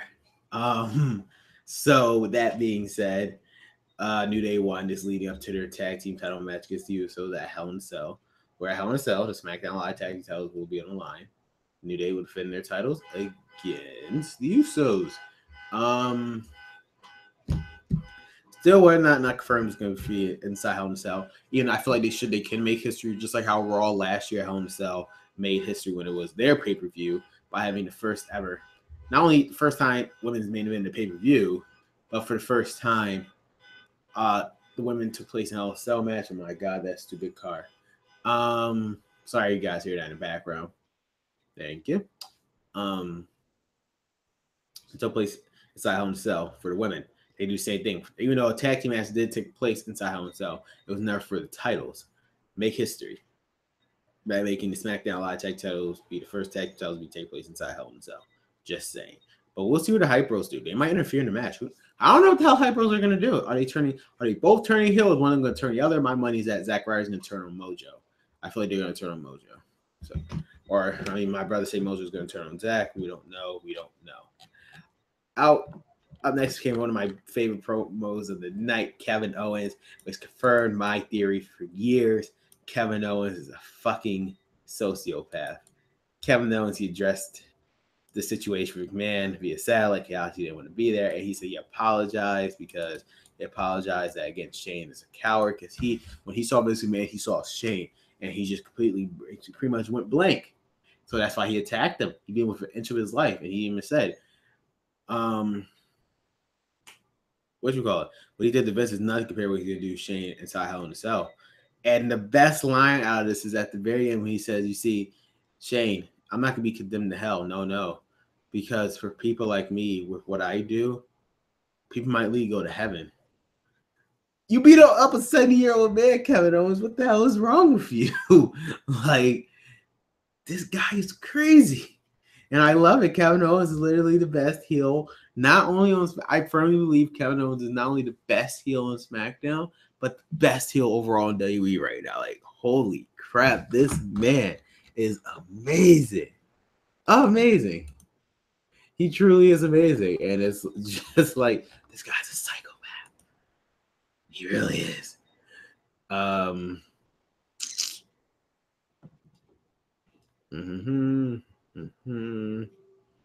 Just reading. I'm just reading something. But yeah. So we'll see at Hell in a Cell, Shane versus Kevin Owens. I love this promo. I hope before Hell in a Cell we get one more interaction between Shane and Owens. But I feel like they're trying to keep these two away from far as possible from each other. We had Dolph Ziggler yet again coming out and making fun of everybody with these entrances and stuff. This one was focused on Triple H, Shawn Michaels, and DX themselves. So again, these are just all elaborate entrances that you guys just take as like, yeah, these guys are good, but they're not. He's the best damn wrestler in the ring, which I won't. I mean, I won't. Obviously, wrestlers. We have AJ Styles now, so obviously the argument can be held. But yeah, Dolph Ziggler. Who? What? Where is this leading to? Well, Bobby Roode immediately after this segment aired went on Twitter and said, "I'm going to pull up the tweet," which again, thanks to Starcade, kind of already spoiled it, but he went on Twitter and said he replied to Dolph Ziggler and he laughed and he said, haha, hashtag not glorious. So I'm assuming the feud like is going to be him versus Dolph Ziggler, which should be an interesting one. I mean, obviously, we are everybody always clamoring for Chris Jericho versus Byron, but they're both on SmackDown, so you never know. You never know. But with that being said, I feel like thanks to start them already spoiling it before it even aired about Starcade, I personally feel huh.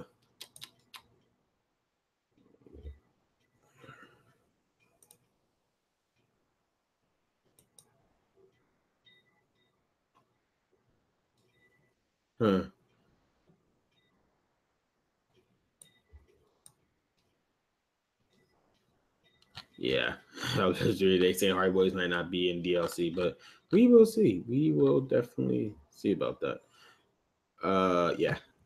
Anyway, again, I feel like it'd be Byron versus Dolph Ziggler. We'll see what happens there. Should be an interesting feud. Who knows? Then we got our main event: Charlotte versus Becky versus Tamina versus Naomi. The challenge for SmackDown Women's Champion at Hell in a Cell. Sorry guys, I have to take this quick break because I have to see my mom at Uber. I knew it was going to happen eventually, so I will be right back, guys.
Sorry about that, guys. I had to get my mom an Uber, so she's coming home now. It might be a brief moment where I have to pause yet again. I have to switch the address because she's with her friend, so I'm going to switch the address to her address so she can get home and whatnot. So yeah.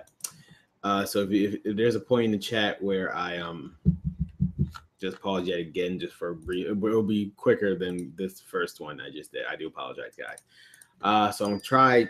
My goal with this is to, if my wife tells me to stand up or breathe, one or the other. My goal is this is at least finish 205 live by the time my mom calls or texts me again. Charlotte, Becky, Tamina, and Naomi. This was a very good fatal four-way. People got a bunch of spots in. I love that moonsault from Charlotte when she did it both on Naomi and Tamina.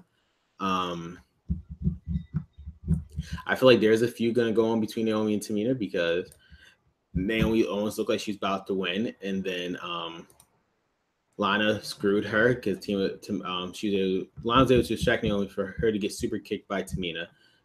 Charlotte was able to pin Tamina after that by hitting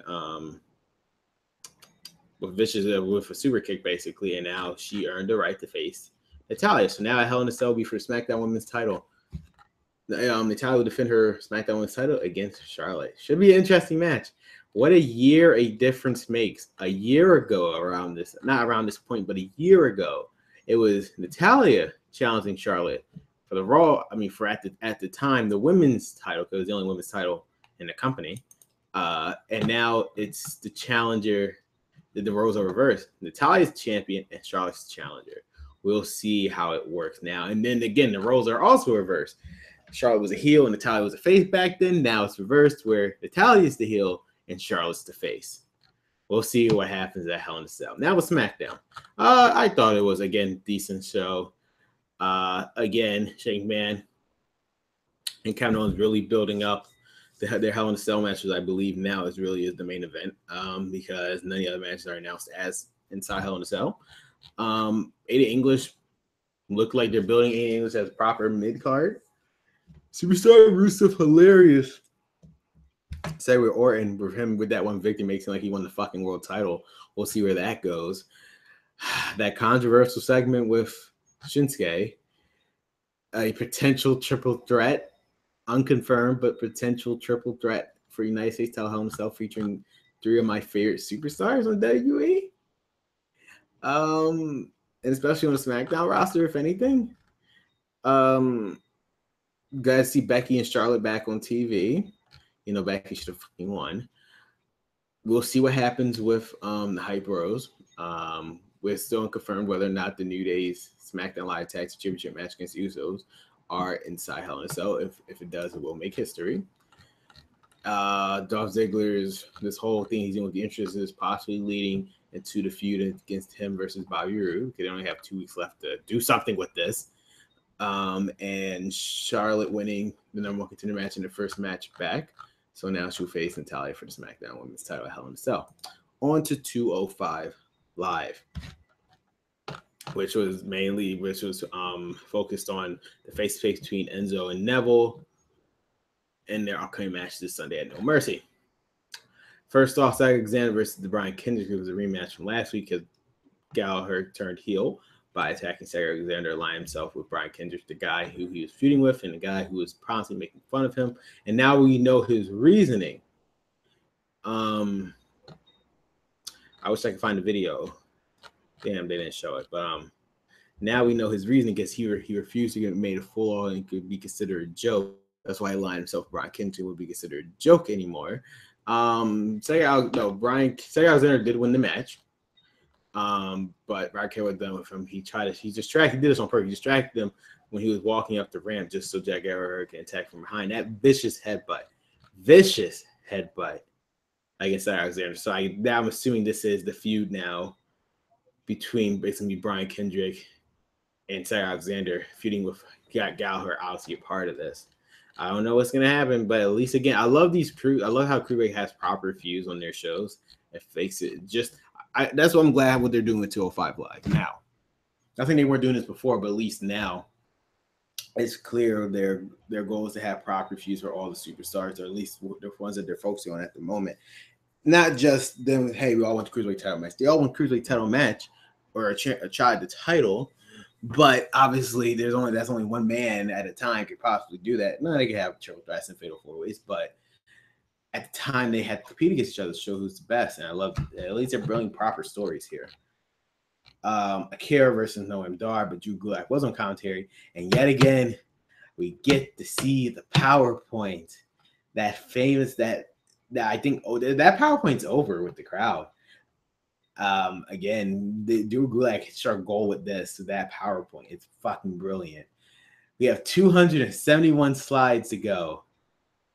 And Akira, you fucking heel. Akira, I consider Akira a heel. He cannot let him finish his goddamn PowerPoint. Let him finish his damn PowerPoint, for God's sakes. He would try to resume his PowerPoint. Only on his sixth slide, we literally have 271 slides to go.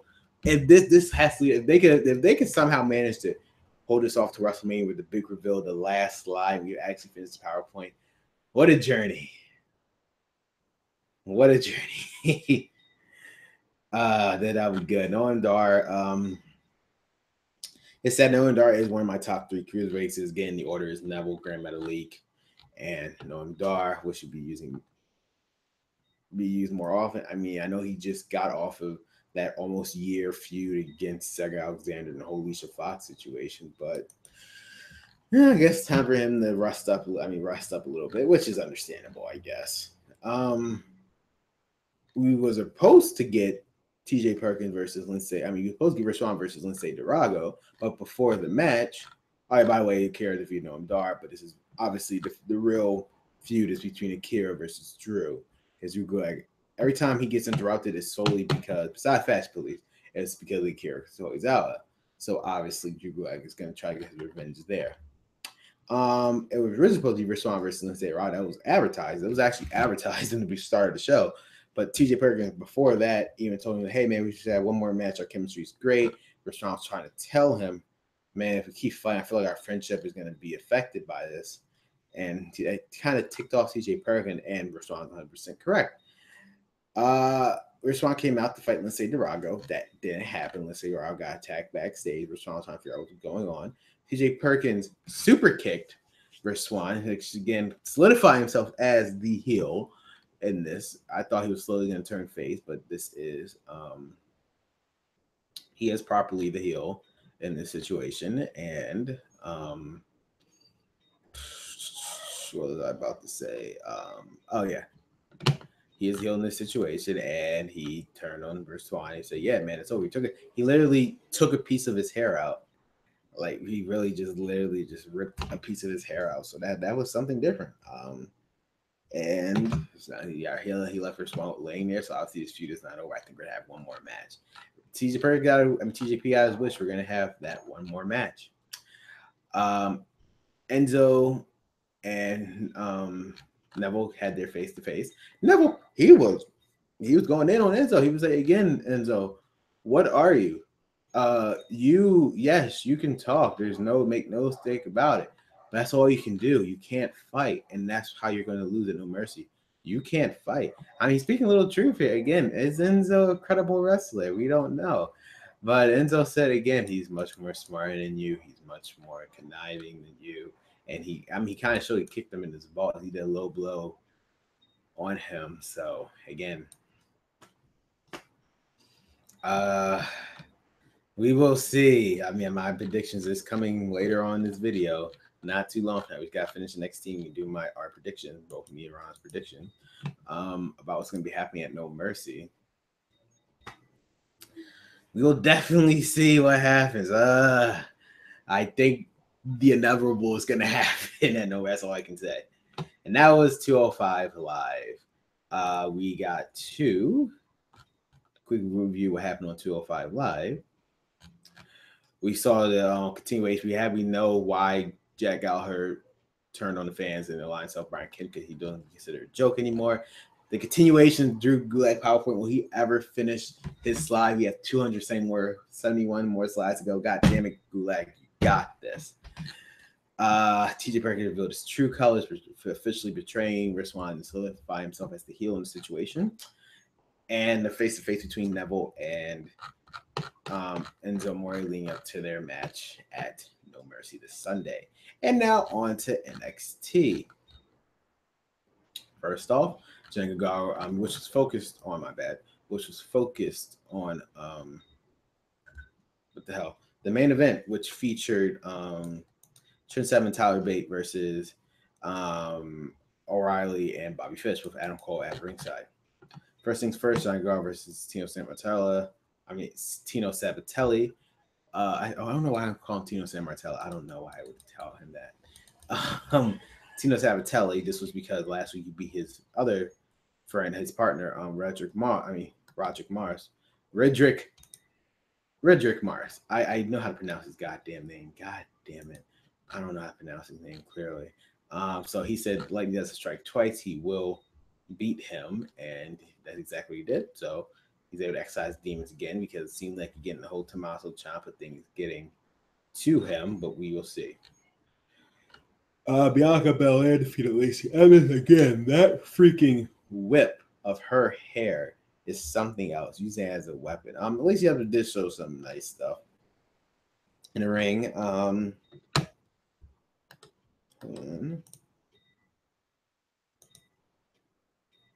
Yeah, they did show some nice stuff. These people were both already part of NXT, but obviously they're much more well known after the Mae Young Classic. Again, they're all vying for a spot.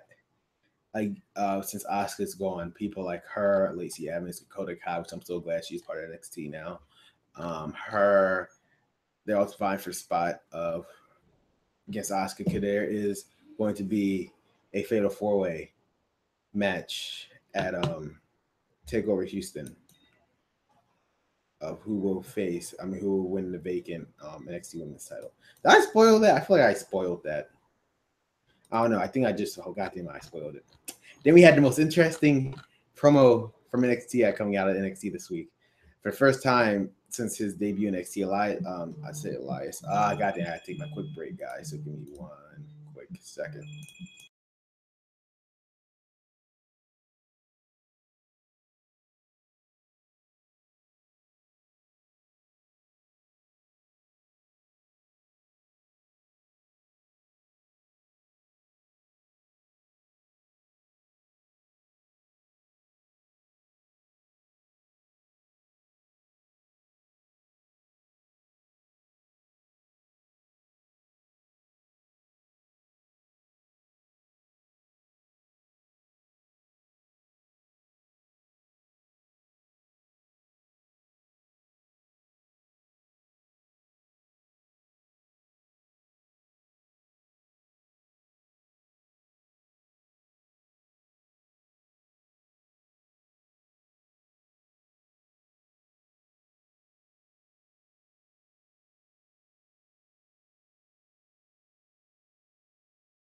Sorry about that yet again. Now my mouth's on. There'll be no more interruptions. No more.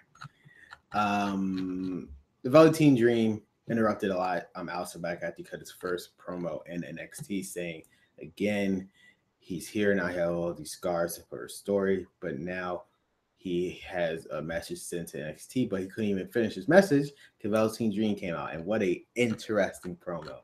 Basically, Velveteen Dream was saying, "Who hurt you, Aleister Black? He can help him shine in the light of the Velveteen Dream." It was something else. He was afraid, like he called Black afraid, and he said he doesn't have to be afraid anymore. Aleister Black wasn't hearing that shit, and he kicked the crap out of the microphone. And it's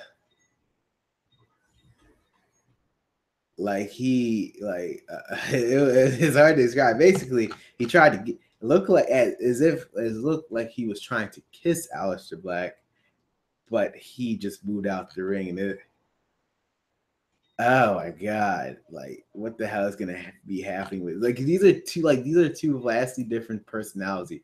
Aleister Black, the darkness, is what drives him, and Velveteen Dream, the flamboyant superstar. So we don't. This is gonna be something interesting coming out of this feud, to say the least. I will at least say that. So we will definitely see what's going to happen. I don't know what's gonna happen, but something gonna have to give between these two. It is, as became, it's gonna be an interesting storyline to say the least. And they have 2 months to build. If this is a proper feud, they have 2 months to build to take over, and we will definitely see what happens. Yeah, Lars Sullivan to beat No Way Jose. A quick squash match, pretty much. No Way Jose got decimated by Lars Sullivan. So there's that. Then we had our main event, which was Tyler Bate and versus Enter 7 versus Kyle O'Reilly and Bobby Fish. Adam Cole was here, and he was there at ringside. Very, very good tag team match. But what gave the Undisputed the advantage is Adam Cole was able to super kick Tyler Bate without the referee knowing. O'Reilly and Fish was able to do their tag team finisher and pin Trent 7 for the win. Afterwards, Drew McIntyre came out taunting because he wanted his ring because they did attack him on the stage a few weeks back, and he wanted to go after Cole. They went through the crowd trying to leave, but Sanity was waiting for him. They were waiting for them. So they were waiting for him. They couldn't leave. So both Young, Wolf, and Dane all attacked freaking O'Reilly. I'm just gonna call them Undisputed. Cole, O'Reilly, and Fish. There. Cole, O'Reilly, and Fish. Attacked all three of them, saying, hey, it's not over between us because you guys did attack us at TakeOver Brooklyn. And it was announced shortly after that Eric Young will face Adam Cole. At Adam Cole's debut match in NXT, he will face Adam Cole. That should be a very interesting match next week. Looking forward to it. With that being said, we will go into our No Mercy predictions. Yes, this is the point of the show, guys. Sorry it took so long to get to this point. Now, let's see. I'm going to be bringing up Ron's notes right now, actually on my phone. So give me 1 second as we prepare to be talking about No Mercy and our predictions. Ooh, always my favorite time of the month where we talk about predictions for the show. Oh, right. I feel like the one he doesn't have. The only one that he doesn't. Okay, so we're first gonna start with the kickoff showcase again. They kind of come out of nowhere, so it is what it is. You probably didn't know about it. Elias versus Apollo Crews in kickoff match. My prediction: Elias. Nothing really to say much about that. It just seems obvious that Elias is going. If he doesn't win, what the fuck? You're killing all of his momentum. Apollo Crews, Mr. Personality himself. You already know how I feel about him. Nothing too special there. Intercontinental Championship match: The Miz versus Jason Jordan. Well, first off, Ron says he has Jason Jordan. As much as I don't want it to happen, he picks Jason Jordan. And I strongly agree with this too. Jason Jordan's gonna win. I mean, if they could have picked anybody else to win the match, and I would have said The Miz, but I feel like Jason Jordan's going to win. If he doesn't, because let's be real for a second. If Jason Jordan doesn't win the match, he has no justification of getting another shot. He got this shot out of nowhere anyway because he won the six-pack challenge. So if he doesn't beat The Miz, that's really it for Jason Jordan. The Miz obviously can come back and get a rematch and we go from there. But personally, I think Jordan's going to win as much. I don't think he's ready for the Intercontinental title. They're just going to put him on. I mean, people say Jinder Mahal wasn't ready. The difference is Jinder Mahal has been doing this way longer than Jason Jordan, I believe. So, that being said, there's some justification to at least Jinder Mahal. But God damn it. If Jason Jordan wins the Intercontinental title, hey, if it's his time, his time. But I don't think his time should be now. But my prediction, so I agree with Ron, Jason Jordan is going to win. For the Cruiserweight Championship match, Neville defending Cruiserweight title against Enzo Amore. Ron says, Neville, I would have agreed with you. I agreed with that statement if it wasn't for until yesterday. If it wasn't for yesterday, before I saw yesterday, I would have agreed with you. Neville's going to retain against Enzo. However, WWE has released a new T-shirt for Enzo Amore. It's called "I Got the Sauce," like he's the sauce or whatever. Again, it's been proven fact that leading up to right before the pay-per-view, they releases a new shirt. Obviously, they want to sell the shirt, and how else they're gonna sell shirts? Something that doesn't big happen to the superstar. Enzo Amore is walking out as cruiserweight champion. Holy shit! I mean, whether you like him or not, I feel indifferent to Enzo Amore at this point. I don't hate the guy. I did like him. Obviously everybody liked Enzo, but he slowly started to become irritating. I mean, I'm not gonna deny his move to 205 Live probably was the best thing to happen to all the cruiserweights. Because now they're getting a little bit more exposure. Because Enzo Amore, despite what people don't want to admit, he is a star. So, with that being said, he brings a little bit more the casual audience to 205 Live to watch it and watch these cruiserweights. So I guess this is their experiment, and they're going hands-on, putting the cards in with Enzo, with them releasing this T-shirt of him. Because again, if he loses against Devil, what's the point? Why would you buy the shirt? Oh, he just lost. Okay, whatever. If he wins, the kids are going to say, "Hey, we have a new cruiserweight champion. Enzo became cruiserweight champion." Wow, he's a champion. What show? 205 Live. Let me go and watch it. There you go.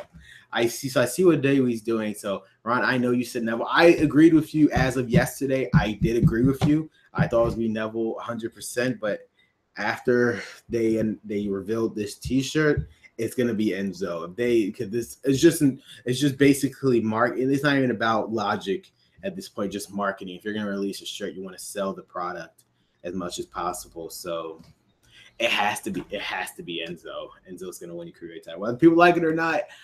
My personal opinion, if Enzo does win, my reaction to it will solely based on how the match actually is. If Enzo actually gives him a fight, if he doesn't cheat, I mean, if he cheats, that solidifies himself as the heel. But we will see. Ron, you say Neville, I say Enzo. Enzo's gonna be walking out as cruiserweight champion, but we will see. We got Finn Balor versus Bray Wyatt. Ron got Finn, but he says he has a funny feeling that he might do a half demon man paint, sort of like Roddy Piper did, except less racist. The issue with this, they could go two ways about this. They could end the feud now, have Finn beat Bray Wyatt. It's over. However, Bray Wyatt can beat Finn Balor here. Whether he cheats or not, that's not the point. But if he can beat Finn Balor here, then Finn Balor literally has a reason to question himself, saying, "Hold up, is he right? Am I nothing? Am I nobody?" Because then all these possibilities control. You can say, look back, hey, you won the championship as the Demon, but you're just a man. You got injured. And it's like, holy crap, is he right? Am I nobody without this Demon character? And then he just it could open up a bunch of possibilities with this if Bray Wyatt can beat Finn Balor as regular Finn Balor. It really does open up a bunch of possibilities. So with that being said, I say Bray. You say Finn, but again, if Finn beats Bray, then the feud's over, and it's like this dream feud that people have been clamoring for years. Even with terrible booking Bray Wyatt, they've been clamoring for this feud for years. And ends here because Bray Wyatt literally has no reason to fight Finn anymore since he lost twice against him. But Bray Wyatt can beat Finn here, and No Mercy proves his point. He actually already proved it the Raw before SummerSlam because he can't beat him as he can only beat him as the Demon, can't beat him by himself. So we will definitely see if Finn Balor can actually do it without the Demon. So Ron, you say Finn, I say Bray. We'll find out this Sunday. The tag team titles match. Seth Rollins and Earl defending their Raw tag team titles against Cesaro and Sheamus in their SummerSlam rematch. You say Dean and Seth. I also agree. Because I feel like I personally feel like Cesaro and Sheamus, I feel like this was just like they just had to they were in terms transition. I'm not saying they were transitional champion because that's far from it. This was a gateway to get the titles off of them, putting on Seth Rollins and Dean Ambrose, and they could have a feud against the. That's why I'm saying I feel like there's more to the club than we think because again, Gals and Anderson, despite the way they've been booked, they were once a part of probably arguably one of the best stables in years, which is Bullet Club. So that being said, they can feud with Dean Ambrose to see, like, again, who was the best stable. Eventually, Roman Reigns is going to get into this, obviously, and possibly Finn Balor. So we get actual proper Balor Club. So it was a break. I feel like I basically say Bray could beat Finn. I feel like Finn's going to turn heel eventually, and we'll see what happens there because he feels like he's nothing without the demon, so he needs help. That'll be add a little bit more depth to Finn's character, but I feel like whether I do like Cesaro and Sheamus, I don't know where they're gonna go from here. They might feud with the Hardys. They could feud with the Hardys again. I mean, it's not out of the wrong possibility. But I feel like Seth and Dean are gonna retain. It's too early for them to lose the titles. It's way too early. I can't see that happening. It's literally just 1 month ago, and they really invested into the storyline. So I can't see Dean Ambrose and Seth Rollins losing. So yes, I know probably by Dean Ambrose is my favorite current day superstar besides MJ. I mean, I'll tell you one of my favorite Dean Ambrose right now in this era. WWE is my favorite superstar. I wouldn't lose anything. I still think he should be fucking WWE champion. But that's another time. Another time. But yeah, am I still on like. Okay, that's bad. Can you guys hear me now? I'm hearing myself. Let me see if I can hear myself. Sorry about that, guy.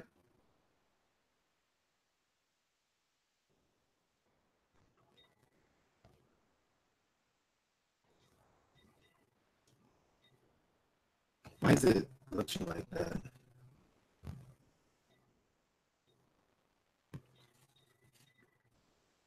This is bad. Maybe because I kept muting my.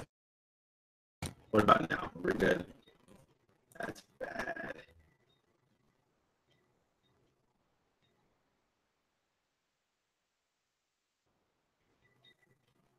That is bad.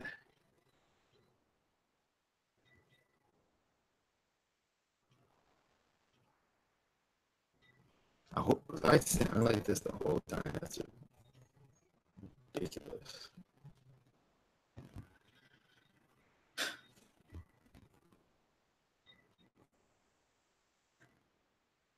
Try and plug in. I want to plug. Connect and lose. What the hell? Let me see.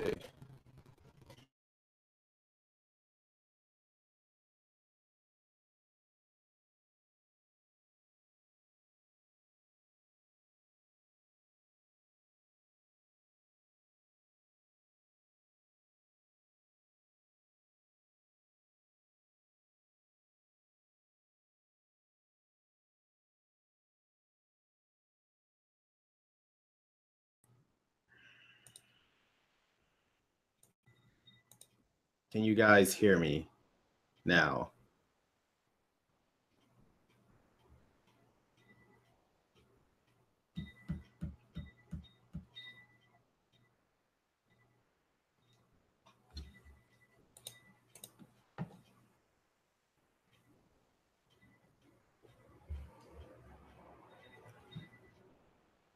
Okay, that sounds much better. Okay. Whoa. Sorry about that, guys. I guess me keep constantly. I had no. I feel so bad. How long is that going for? I really don't know. God damn it. Make sure I sound good now.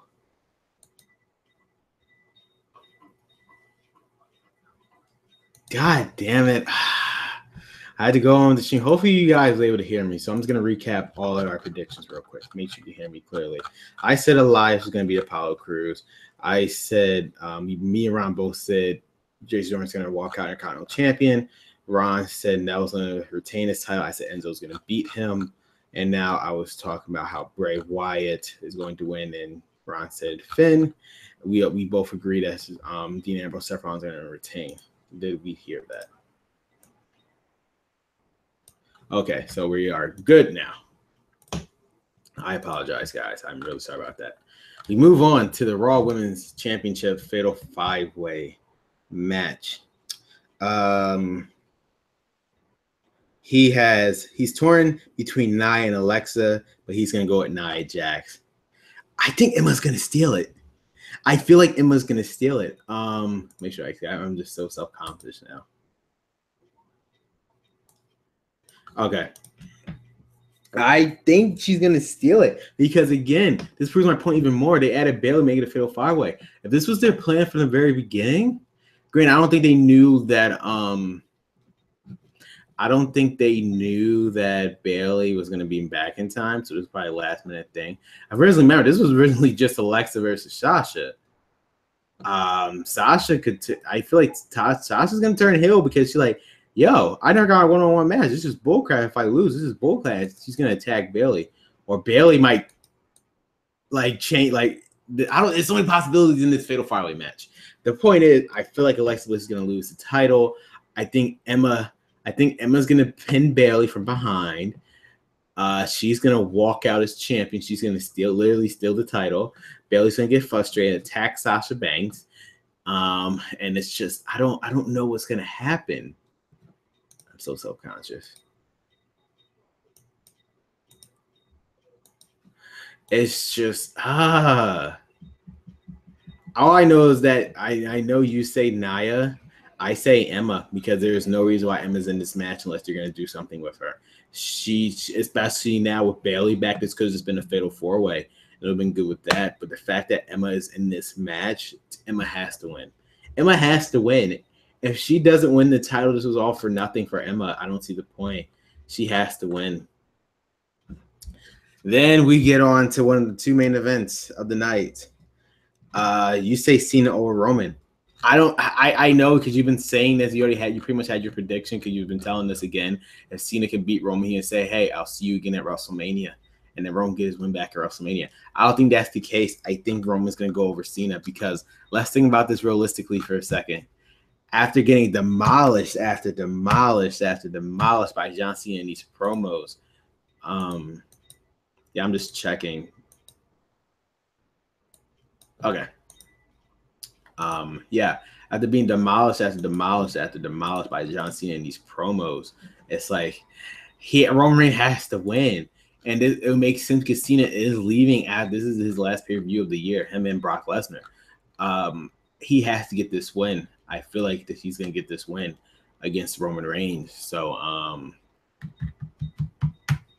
Roman has to get this win over Cena. So I say Roman Reigns goes Cena. As much as I don't want it, I feel like John Cena should just end Roman's career right here and just beat him, and just make a fool out of him and just beat him and just end Roman Reigns' career because he ended the career of Undertaker. So just embarrass him and just beat him. I personally feel like Roman Reigns is going to win against Cena because otherwise, if he loses, what does that say about the Roman Reigns has to turn heel? There's no ifs, ands, or buts. Because after this loss, it's just ridiculous. So I say Roman, even though as much as I hate to say it, I say Roman. You say Cena, we will see. And then the main event for the Universal title.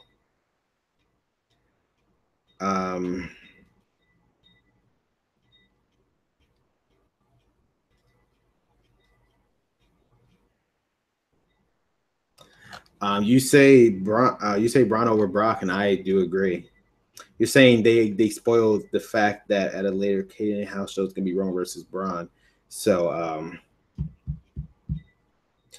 we will see. I was saying this for weeks too. Yeah, I think for once this is it for Brock Lesnar. His Universal title reign ends here. Like, I'm not. He's gonna get it back because again, we all know WrestleMania main event. It's going to be. Sorry, guys, one more time to make sure. Yeah. Like I said, it is going to be. It is definitely going to be Roman versus Brock Lesnar for the Universal title. So Braun Strowman is going to win because Brock Lesnar has to hold the title for the whole year. That would be ridiculous. They're going to give it to Braun. He's probably going to hold it up until Royal Rumble, which I'm fine with. He have a lengthy title reign because think about it.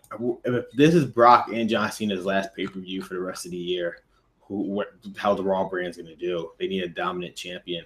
So that I feel like so what's going to happen is here's how I see this is going. I'm not even going by pay-per-view by pay-per-view. I just see the timeline. Braun Strowman beats Brock Lesnar nowhere as becomes Universal Champion. Brock Lesnar does get his rematch until the Royal Rumble when he probably comes back. In the meantime, Braun will face Roman Reigns. He loses. Braun will fight Brock Lesnar again. Brock Lesnar beats Braun Strowman for the Universal title. Then Roman Reigns versus Braun Strowman. Winner faces Brock Lesnar. If Roman Reigns, that's assume Roman Reigns does win the Royal Rumble. Rolls eyes in Philadelphia. Rolls eyes in my city. Rolling my eyes for a third time that happens. If in the case that he doesn't, it'll be Braun Strowman versus Roman Reigns one more time. Winner faces Brock Lesnar at WrestleMania. Then you have Roman Reigns versus Brock Lesnar again. Roman Reigns finally triumphant over Brock Lesnar, Universal Champion. That's how I see it. So, but in the meantime, Braun Strowman will. I feel like this is the end of Braun. I think this is the end for Brock Lesnar's title reign. It was a good title reign. It's the end. It's over. Braun Strowman is going to beat Brock Lesnar, and we have a new Universal Champion this Sunday. So that was my predictions for both me and Ron's predictions for No Mercy, and that's the end of today's show, guys. First of all, I do apologize. I don't know how long that was going, my corrupted mic, so I do definitely apologize for that, guys. For those who bear with me to stream, thank you for that. But yeah, I do apologize for that, everyone. So deeply apologize for that one. That was a fuck up that was a big screw up on my part. So yeah, definitely apologize for that. With that being said, guys, if you watched today's episode of This Week in Wrestling, like the video, hit that like button, comment down below, and subscribe to my channel. Otherwise, guys, this is Creator signing off. Catch you guys later. See ya.